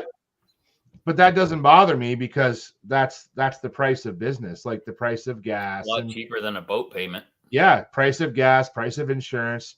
But some people are they're so particular about how much they pay, and it comes from both sides, right? It comes from the non-boater and the boater side, and like I've had people try and extort money from me because the price of oil went up, and it's like, okay. You know, like I'm talking like gear case oil, it went up. So I need another couple of bucks. But at the same time, there's people who think it's like a guide service, but then don't you tip your guide, right? Like that's part of it. So how do you and your buddies? Because I have friends who won't take a nickel from me. I have to like leave money in their truck, and they get pissed at me. Like I've been there. Like, so how do you handle it, Jay? Because you fish with a lot of different guys. How do you handle it? And there are those unicorns out there that just do not want your money. Yeah. And a couple of them are probably watching. Oh yeah, I bet they are. They're married to each other. One, you know what? I just go out. If we stop for coffee on the way there, yeah, I pay for it. I don't ask. Just here, tap. I tell the lady taking the order, not. I don't ask. I just pay for it. Yeah. Or buy dinner, or you know what? There's a ramp fee. I'll just go get that, and don't give them a chance. Don't ask. Yeah. There's things you can do to help. Yeah. And just have a frank conversation sometimes. Like, I know you don't want my money, or you don't need my money. Yeah. But it makes me feel badly if I can't contribute to this really great day that we've just 100%. had. You know what I mean? Yeah. And if you don't want to take it all, like, here's what I'm offering. You take what you think is fair and go leave it that way. Like, that's a good way to leave it. Yeah. Byron, great point here from Brian. And you're right, Brian. There's a lot of folks like you out there that just appreciate having company on the boat, and they don't want you to pay. They're inviting you on their boat. So, and I get that too, but unfortunately, I'm like you, Jay. I feel an obligation to pay. I appreciate when it doesn't have to be full pop, but stuff costs money, man. Like if somebody's taking time away to come down and have a great day of fishing with you, pay your way, man. And I love the point. Don't ask how much. Just don't ask. Yeah. You know what gas costs for a truck. You should budget $100. For two people. Like if it's two people in a boat, you should plan on dropping at least $100. And it depends on the boat. Like if I was on Mark's boat, $100 probably wouldn't get us out of the marina in fuel. Because he likes all 300 of his horsepower. Alicia's almost as bad. For sure he does. Absolutely. But Nick, my buddy Nick, whose boat I go on a lot, we'll be lucky to burn 5 gallons all day. Right. And that's if you go all the way from Marine Park to the St. Clair River. Right. And somewhere else in between. Like, boats are different. So, 100%. But Ed, I've fished with Ed many times, and he will attest. Some of those runs out the false duck and what have you, it's a lot of gas. Not to mention the drive there and the drive back, man. It costs money, and just be aware of that. And I think we've covered that. Yeah, know what stuff costs. Absolutely. The last one I'm going to say to make yourself attractive to a boater, just say yes. Amen. You know what? When they call you, I try really, really hard not to say no twice in a row. Yeah. Most of the boaters I know, they're not going to call me to go out on a Wednesday afternoon because they know I can't say yes. Fridays, Mondays, they might ask. But, like, if you're available on weekends and they know you're available on weekends, great. Shane, on the other hand, is always available. And I promise you, he is. Yeah. And yes, Mark does slow down for me. That's awesome. So Although great. that middle seat is not so bad. I actually don't mind that middle seat. You can go almost as fast as you want in that middle seat. Hey Scotty, highlight Lynn's answer, Jay's wife, Lynn Pearce. Highlight her answer there about the GM vehicle. Oh, the GM vehicle? I have a friend that won't accept money. They have a GM vehicle, so I'll slip her a free detail. Like that's yeah, the kind she of has done that. That's awesome. But it's true though, like little things like so. Okay, instead of hiding money in my buddy's truck, which I do on occasion, he gets mad. Like, don't piss off a Hungarian. That's all I gotta say. And I'm happy. This guy's 100%. He's an angry guy. Like he'll kill me in my sleep. But what we do is we like over the year, like, and Heather is so good at this. Like Heather is so good at, okay, we're gonna buy a new fishing rod for their son on his birthday. Like so she kind of keeps tabs of nice like things that people do for us, and then she gets them back, and like they can't say no. Like, does that make sense? Like, as nice as Heather is, she's real sneaky about. It's not a regift. I call it regifting, but it's not. It's like, I'm getting you back, but we're going to be real sneaky about it. And fishing and fishing is a part of our life. It's so much that we have to sneak in gifts to people, like Lynn does, where it's like that. Lynn, that's such a smart idea, and I think that it's a gift card to Tim's or whatever. Like you just sneak it in somehow, very nonchalantly, and I think that's how a lot of good fishing buddies are, just like that. We don't ask for it, but it always comes back, right? Doesn't that make sense, guys? 100%. Yeah, 100%. definitely. Now, a good question that Tony's asked, and of course, this can be a touchy subject, depending on what your lifestyle allows you to endure. But smokers, some boats, I wouldn't Comes down to the think captain. of smoking. But is it something that you should discuss? I would have to say You gotta respect the owner's wishes. It's like, that's your house, that's your boat. That's my opinion. Like, For sure.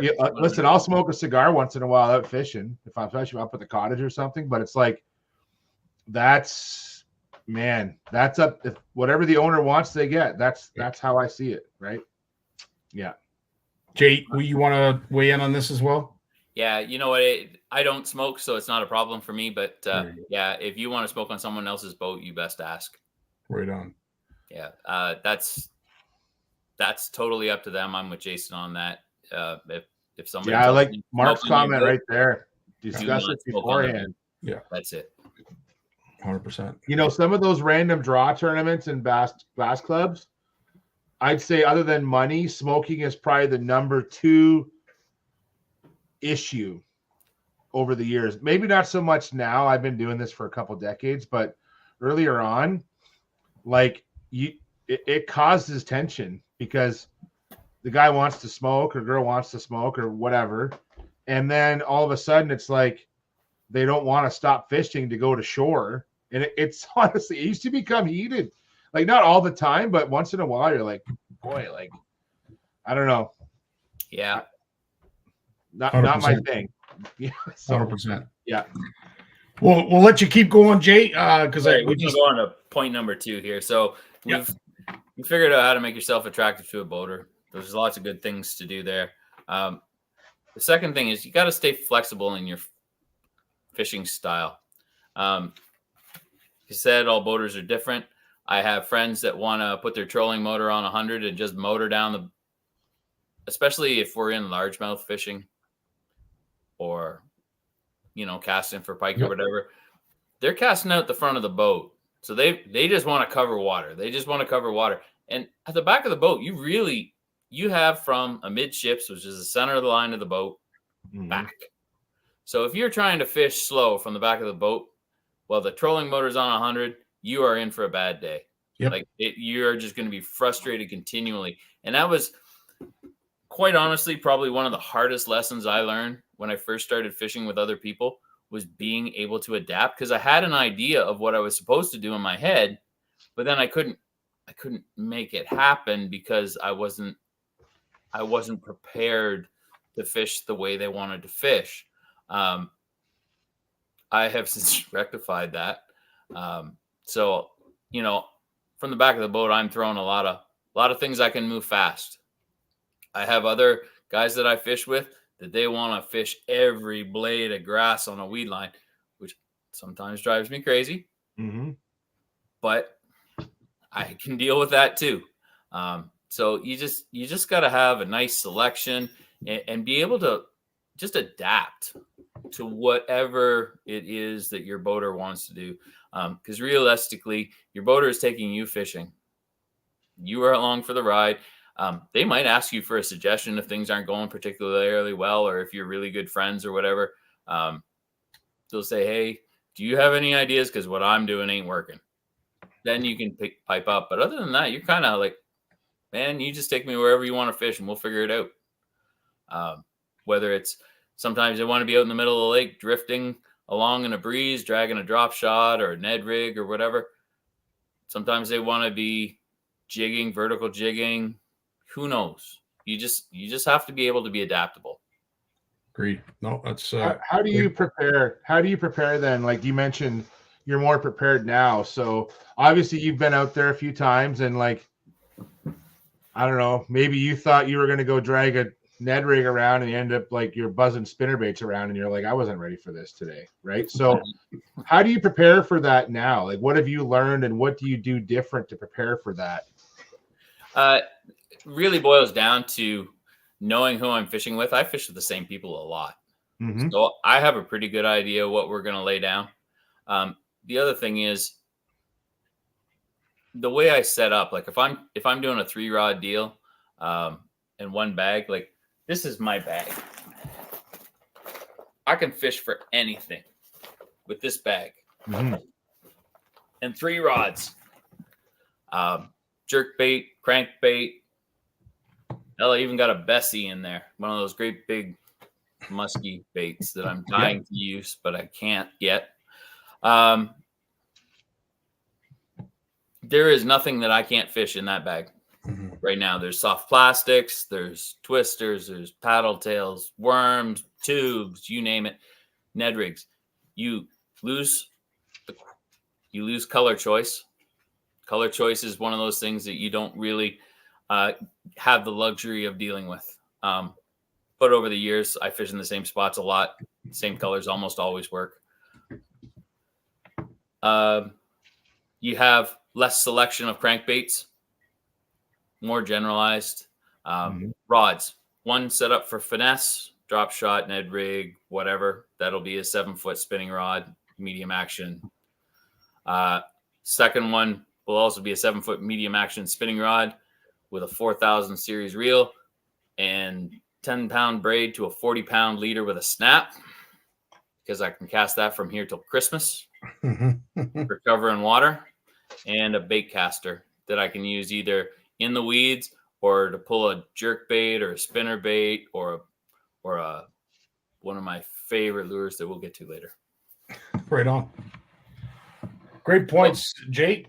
Continue along, my friend. Lots of great information that you're sharing here. When you start fishing, you get out on the water. It's first thing in the morning. You've just burned out to the first spot. Your boater picks up something. Your first question would be, what are you throwing? And then pick something different until you confirm that it works. If your boater asks you to throw something specific, just do it. He's asking for a reason. It's his spot. He should know what works. Just do it. He wants to find out the pattern fast so you guys can both have a great day. Don't be afraid to try something different. We've all been out on the lake. Nothing is working. The fish are there. You can see they're there. Sometimes you can see the actual fish. Sometimes you see them on the finder. Sometimes they're on. Try something different. Yep. I have some different things. And they're things that fish don't see a lot of. And they just work. Sometimes nothing works. At the end of the day, sometimes nothing works. And we'll get there. But don't be afraid to try something different. I think that's pretty much it for that. Just be flexible. Yep. Be respectful of your boater. Don't cast into their zone unless they invite you to. Like Some boaters will ask you to come up on the front deck and you both cast off the front of the boat. Yeah. Some boaters want you to stay at the back, don't want you to cast past midway. I mean, that's rules in some tournaments. This isn't really a tournament thing, though. Like I really wanted this to be for the people that just get invited and want to go out and have a good day on somebody's boat and know how to do that in a way that either gets them invited back or causes them to have some success and not leave with hard feelings or anything.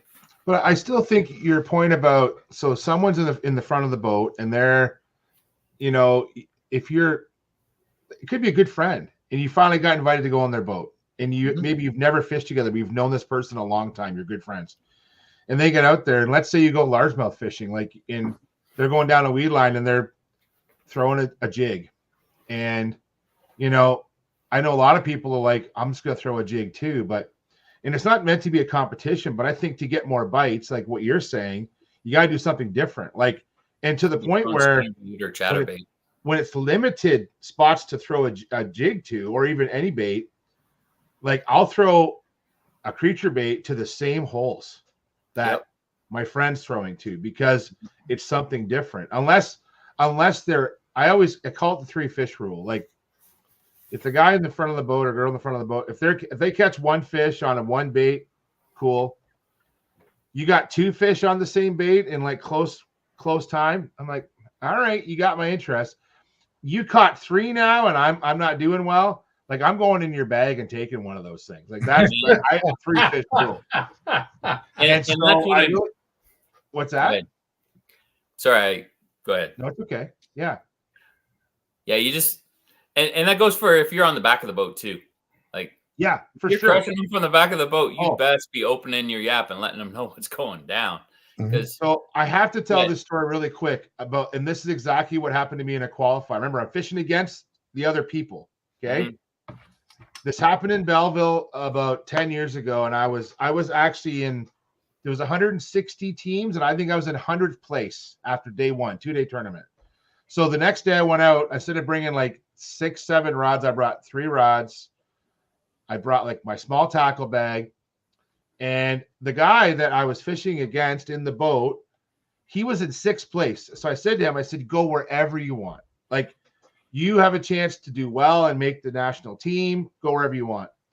Well, we went to his spot and I said, where are you going to cast? He goes, I'm going to cast to this deadhead over here. And I'm like, I'm going to fish over here off the back of the boat. I'm going to throw away from you just so I don't bother you.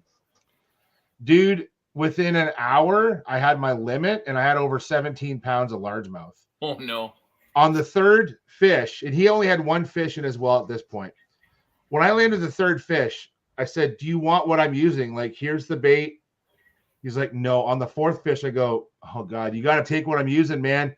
I took the bait. I put the bait on the deck by his foot. I put my gulp spray beside the bait. I got the pack of hooks out. I'm like, use it. He never used what I was offering. At the end of that day, you had to make the top 12 to advance to the nationals. I went from 100th place to 20th with 18.5 pounds, biggest weight of the weekend over 2-day tournament. Wow. My partner for that day finished in 21st. Oh, no. Because he was too proud to take what I was offering. Can you believe that? You know what? You can only offer. I know. It still makes me sad to this day. I know. You both could have made it.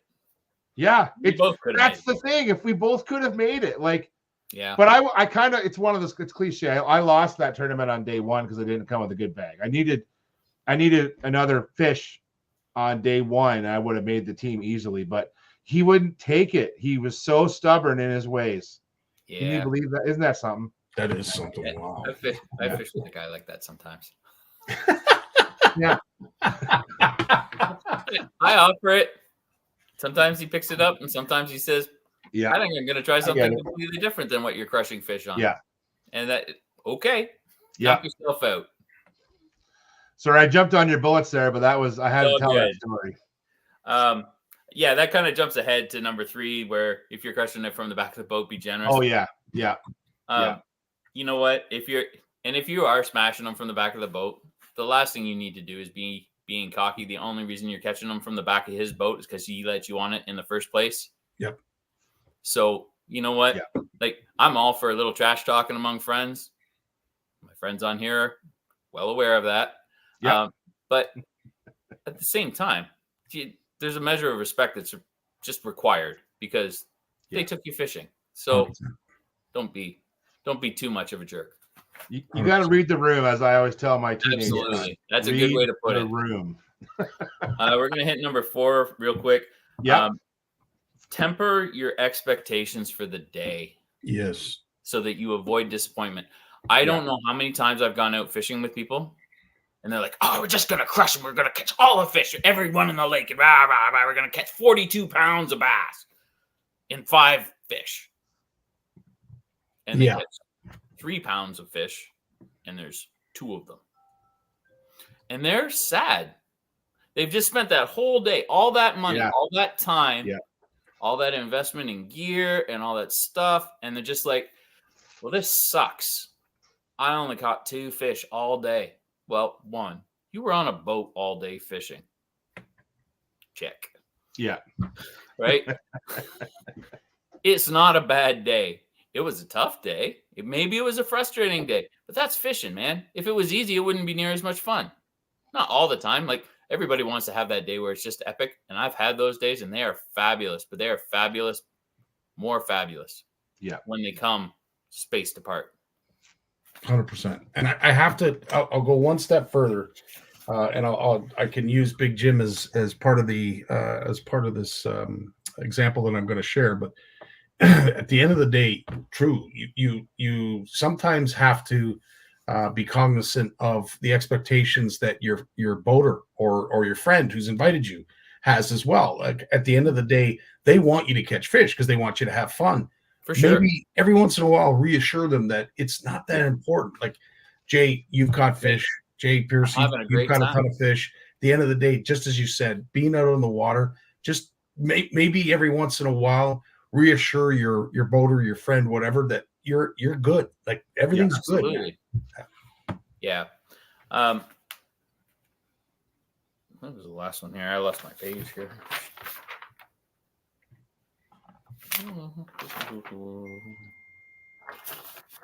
You got I got one more here. Yeah. The last one for that point 4. Understand that the person in the front of the boat is probably going to catch more fish than you. Yeah. Like, they get first kick at the can, unless you're drifting, and then it's kind of a crapshoot. But like, if you're fishing a weed line, you should expect to come in second place. You just should. Mm-hmm. Yeah. Mm-hmm. Because they're getting the active, ready fish. Yeah. They're getting the first look at a bait. You know what? And if they catch it, you can't. That's it. So, just don't worry about it. Exactly. It's not necessarily a competition. Like in Jason's case, for sure, maybe it is, but you're just out for a good day of fishing. Don't worry about it. True enough. No. All right, now do a few specific things. When you are fishing from the back of the boat, we touched on this briefly. You got to be able to move as fast as the boat. Yep. So there's a couple of ways you can do that. If you're buzzing down a weed line for some largemouth bass or whatever, you're not going to be picking apart the potholes and the individual pockets necessarily. If that's how you want to fish, you're going to have to upsize your weight so it gets down fast. Almost like if the guy at the front of the boat is casting way out in front of the boat and you're casting, 20 feet to the reeds, you got to have a pretty hefty weight on to get down in if you want to fish that way. Generally speaking, I will start off with something moving until they prove me wrong. So spinnerbait or chatterbait are my 2 favorite to go to. Just because you can cast them, burn them. And you know what? You're fishing for active fish. If you're burning down if the trolling motor's on 100, you're not fishing for a fish that kind of wants to eat. You're looking for the fish that's hungry. It's so true. So just get them something to react to so that they just snap at it. I found that's been pretty successful. If you're if you're fishing a rock bank or whatever. Crankbaits are great. Lipless crankbaits especially. This one here. This is a Nasheen Lure Works Simcoe 75 HW. And I fished this sucker in 4 feet of water. And I cast it as far as I can, and I reel it as fast as I can. And it just catches fish. And you can cover so much water. Because this thing weighs almost 2 ounces. Mm-hmm. And it casts like there is no wind resistance to this thing. You can cast it forever. The other one I like to use, I'm going to show you this side of it. Okay, yeah. Number 2 Len Thompson. So 1 ounce spoon. Again, long casts. This one you can fish slow in shallow water. So you can fish this in 20 feet of water. You can fish it in 3 feet of water. I tied this thing on last May, and I didn't take it off until I was on Alicia's boat fishing for bass in Lake Erie in November. Wow. This stayed on my favorite bait caster from the end of April to the 3rd week in November. Jeez. And it never came off. Why can't you show us the other side? He actually did, and it reminds me very much. Watching. Yes, I did. very much of that little Cleo that I love. It's a go-to for walleye. It's Honestly, got the horn stripe. I love that. It catches it. I caught a lot of walleye on that. I bet you did.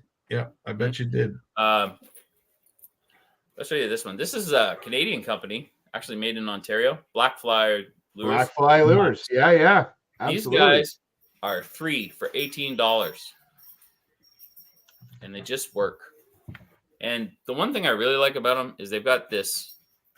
I don't know. You can't really see it. It's got a closed eye. So you can put it on the snap. Because I use a lot of snaps. I know Sparkus is probably complaining that I don't have the snap on this. That's because it's tied to my line. And I can clip between these very quickly and easily.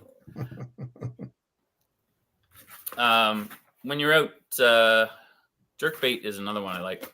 And topwater. Now, I have really come to enjoy these. This is a topwater jerkbait.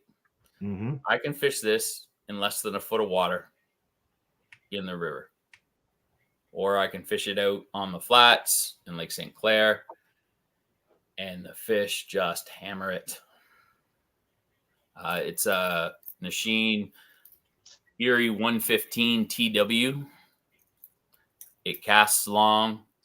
It has really erratic action. You can make it really erratic, or you can kind of slow roll it. It's got a good slow roll action too.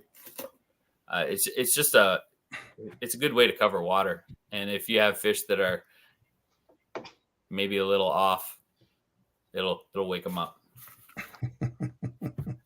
Don't say shush, Shane. I showed you.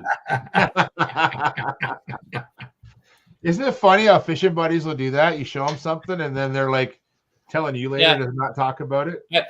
I do like my Nasheen Lure Works. Hiroshi's a really great guy too. I talk to him whenever I see him at the shows. Yeah, he's a great guy. Awesome fella. Yeah. Makes some really great lures. Fishing finesse. You're going to be, if you're drifting, it's going to be generally a finesse type deal. So maybe you're dragging a drop shot. Maybe you are dragging an Ed rig or popping an Ed rig across the bottom. Now, you can either fish them. There's 2 ways to fish those. You can fish them out in front of the boat so that you're bringing it back to you. Or, you can just sit. Now, Sparkus will tell you that you need to bounce the rod tip just enough to wiggle the bait, but not enough to lift the weight off the bottom. My wife will tell you that if you want to catch 6-pounders, you sit at the back of the boat and laugh at us staring at the damn active target. Yeah. And she's literally just got her drop shot hanging straight down off the back of the boat while we're out casting. Oh, there's a fish over there. There's a fish over there. There's a fish over there. She's like, oh, I got another one. Who knows? Okay, so Lynn Pearce is one. Who else knows that one person that honestly could catch a giant fish in a toilet? There are people that are so darn lucky when it comes to fishing, and they're not even trying. So I think that is a great point that you bring up. But yeah, again, it's all about expectations too, because at the end of the day, you're going to have people like that can catch a whale out of a puddle. There's some names coming up on the board there, Scotty. It's pretty funny, actually. So sounding arrogant. Linda Slater. Yeah, just leave her on shore, man. If you want to get out fish, you bring Alicia with you. That's easy. That is true. I have been hammered by her more than my share. Good Lord. That's awesome. Another point on what you should be fishing to be successful. Fish something you are absolutely confident in. Any of those baits I showed you, I am absolutely confident that those baits will catch fish where I fish. And if they don't catch fish, yeah, I mean, that whole bag, that's kind of like a security blanket. If you look at my rods, these are the things that are going to be tied on. Yeah. As far as rod choices, we touched on a little bit earlier. Medium action spinning reel with light braid, light leader for finesse. I like a long. I usually start with a 15 to 20 foot fluorocarbon leader. Mm-hmm. It gets shorter as the day goes on, depending on what you're changing to. But do that on shore. Do that the night before, so you're not wasting your time in the boat. My other medium action spinning rod. I like the St. Croix 7.6 Triumph. It's kind of it is their entry level spinning rod, and it has the most beautiful bend. It is perfect for anything that's got a treble hook on it. Awesome. And you can cast forever with that. When you pair that with a big reel, all of my reels are big so that I can cover water, because you have to be able to cast. A lot of times if you're fishing a bank and the boater has the boat, you don't always get to pick which way the boat is. Like sometimes it'll be perpendicular to the bank and you've got to cast the length of your boat plus whatever the boater has to cast. So you have to be able to bomb a cast if you want to catch fish. So that's why I use big reels and long rods, because I got to be able to reach.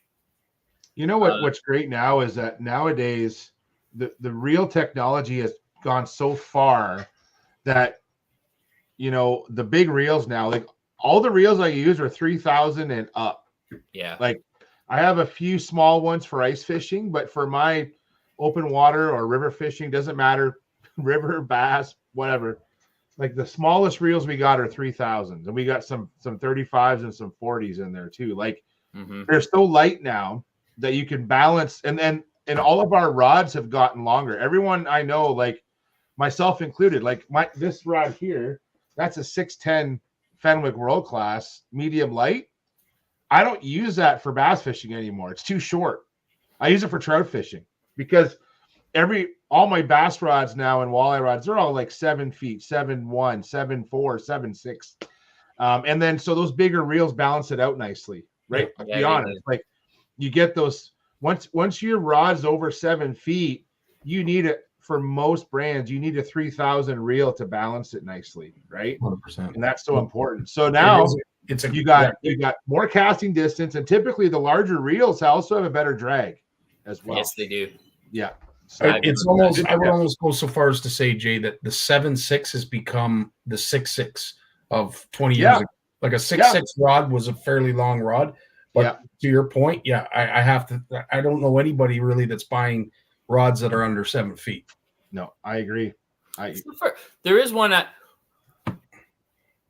jerk bait from a boat.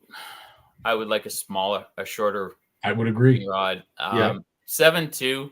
Unless you're in a really tall boat, it's hard to get that snap down. True enough. You have to go either to the side, and then you risk whacking the motor or the windshield if there is one, or the console, or another boater or another person in the boat. Like I like all my reels, all my spinning reels now, except for one, are 4,000s. 4,000 XGs. I've got a Sustain and a couple of Vanfords, and I love them. Yeah, the Vanfords are beautiful. They're so light. I know. You get that, and you get that extra distance off the spool too, I think. 100%. And maybe I don't. Maybe I'm just running faster because I like my running shoes. I don't know. It doesn't matter why it works. It only matters that it does for you. That's right. Yes, at the end of the season, they don't ask you how, they ask you how many. That's it. And the last one that I usually bring is a medium. The one I usually bring is a medium action, medium power, moderate bait caster rod. Interesting. It's more versatile. If I know I'm going largely fishing, I'll swap that for a medium heavy. Yeah. But it's all about versatility. So what you can do, like if you can do almost anything. Where I fish, I'm not usually pitching and flipping into the absolute rhubarb, except in late fall. Yep. Yeah. In which case, I will bring the beating stick for that. I have a stick for that. But to keep things versatile, like, and this is the one blemish of my rod collection that I can't seem to bring myself to let go. I have a Daiwa combo. In my forest of Shimano, I have a lone Daiwa, and it is my favorite. No shame in that. They don't pay me, and I just love No it shame. to death. It's Tatula Elite 100 HS reel on I think it's a SVF 45 rod 7.2. It just works. Jay, you're forgiven. I mean, how many Shimano products do you own? A lot. See, I think you're good. I think you're good, bud. There's no judging here, and George Morgan's not here tonight, so there's no Exactly. One other point I wanted to bring up, which sometimes gets forgotten, and it's very, very simple and can make the difference between a good day and a bad day, is making sure you're dressed for the conditions. Amen. At the end of the day, as a guest, you want to make sure that it's your coat you're handing to the boater, not vice versa. Amen. Or it's the sunblock you're handing to the boater, not vice versa. At the end of the day, don't come overpacked, but just be mindful of what the weather's going to be that day. And when it comes to, certain baits, maybe a crankbait isn't something that you're going to throw today because it's 30-mile-an-hour winds. Be cognizant and have some situational awareness, so that, to Jay's point, you are flexible and you're being able to adapt to your conditions. But I see that as a big mistake. Folks showing up in shorts and t-shirts at the ramp. Well, it's Lake Ontario, dude. When you get out there, it's about 15 degrees cooler. So be mindful of that. One of the best investments I ever made was my rain suit. Yeah. I bought one of those Mustang Taku suits, and man, it does not matter what the weather is. I can fish in it. I'll tell you, I just replaced my Mustang Taku jacket, but I have it at work. Like, I have my own personal one. I have one for work, Jay. Mm-hmm. I just replaced it. It's 5 or 6 years old, and I have over 500 or 600 days in it. Like, I've worn the hell out of it, and I've washed it a few times to replenish the waterproofing. Like, they hold. I'm not complaining about it. They hold up so well. They really do. It's worth it, man. Yeah, absolutely. I just bought Trevor his first set of bibs, nice bibs. Actually, they had a good deal at Jocelyn's store, and it was Frog Togs. It's their iPilot jacket. I'm like, to Trevor, we need to get you a good rain suit, and it's expensive. And he actually, he's a good kid. He's like, Dad, that's really expensive. I go, you need a good rain suit. So we got him a set of bibs and a good jacket, because I think when you fish enough, and bibs are it, man. Do not buy rain pants. Absolutely. That is 100% true, man. Yeah. 100%. Unless you want your butt getting wet. Yeah. I couldn't agree more. The water going down the waistband. Like, even though I fill out a waistband pretty good, the water still gets down there. Honestly, I like them even when it's not raining. Yeah. I don't usually care. Like, if I'm going out on a cool morning, it makes they're so light now. Yeah, the And good Gore-Tex, they they don't even notice. Yeah, that's true. They just go on. Yeah. And if you are looking for rain gear, get the ones with the cuffs. Yes. So that the water doesn't. Neoprene cuff. Yeah. There's two things about that. One, if you're holding up a fish for a picture and the water's running down your arm and getting your sweater wet, you're going to be cold soon. Yeah. Second is, if you're releasing that fish into the water or reaching into the fish to grab it, like I was, to grab a rainbow that somebody caught without a net. Oh, it looks like I have company. Yeah, company. Hello, Griffin. I stuck my hand in the water up to my elbow to catch this damn rainbow that we caught jigging for walleye on the 31st of December. Ouch. And I didn't get wet. Except for my hand. That's fantastic. I was like, okay. Yeah.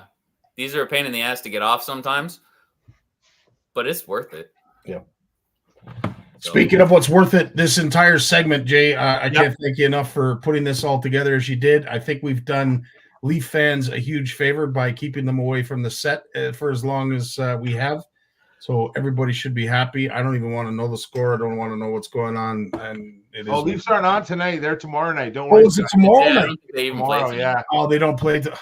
Yeah. You know what? You've done everybody a service. We didn't even bring it up till the end of the show. We should have moved. We should have moved Monday Night Live to Tuesday just so we have to watch the Leafs game. 100%. There you go. Interesting. Well, what? So that's 2 days they had off. Whatever. Yeah. Don't worry.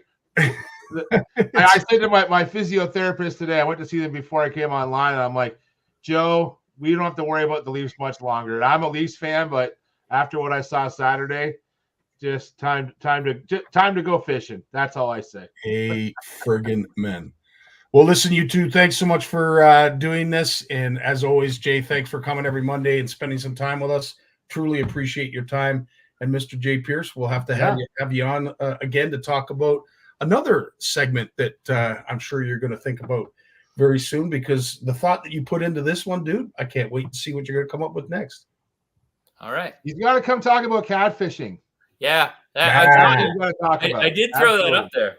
That is true. Yes, very, very, very true. All right, lads. We'll bid you farewell. Have yourselves a great week. And again, thanks so much for your time tonight. Thanks, Scotty. Thanks, Jay. We'll see you guys later. Scott. Right on, guys.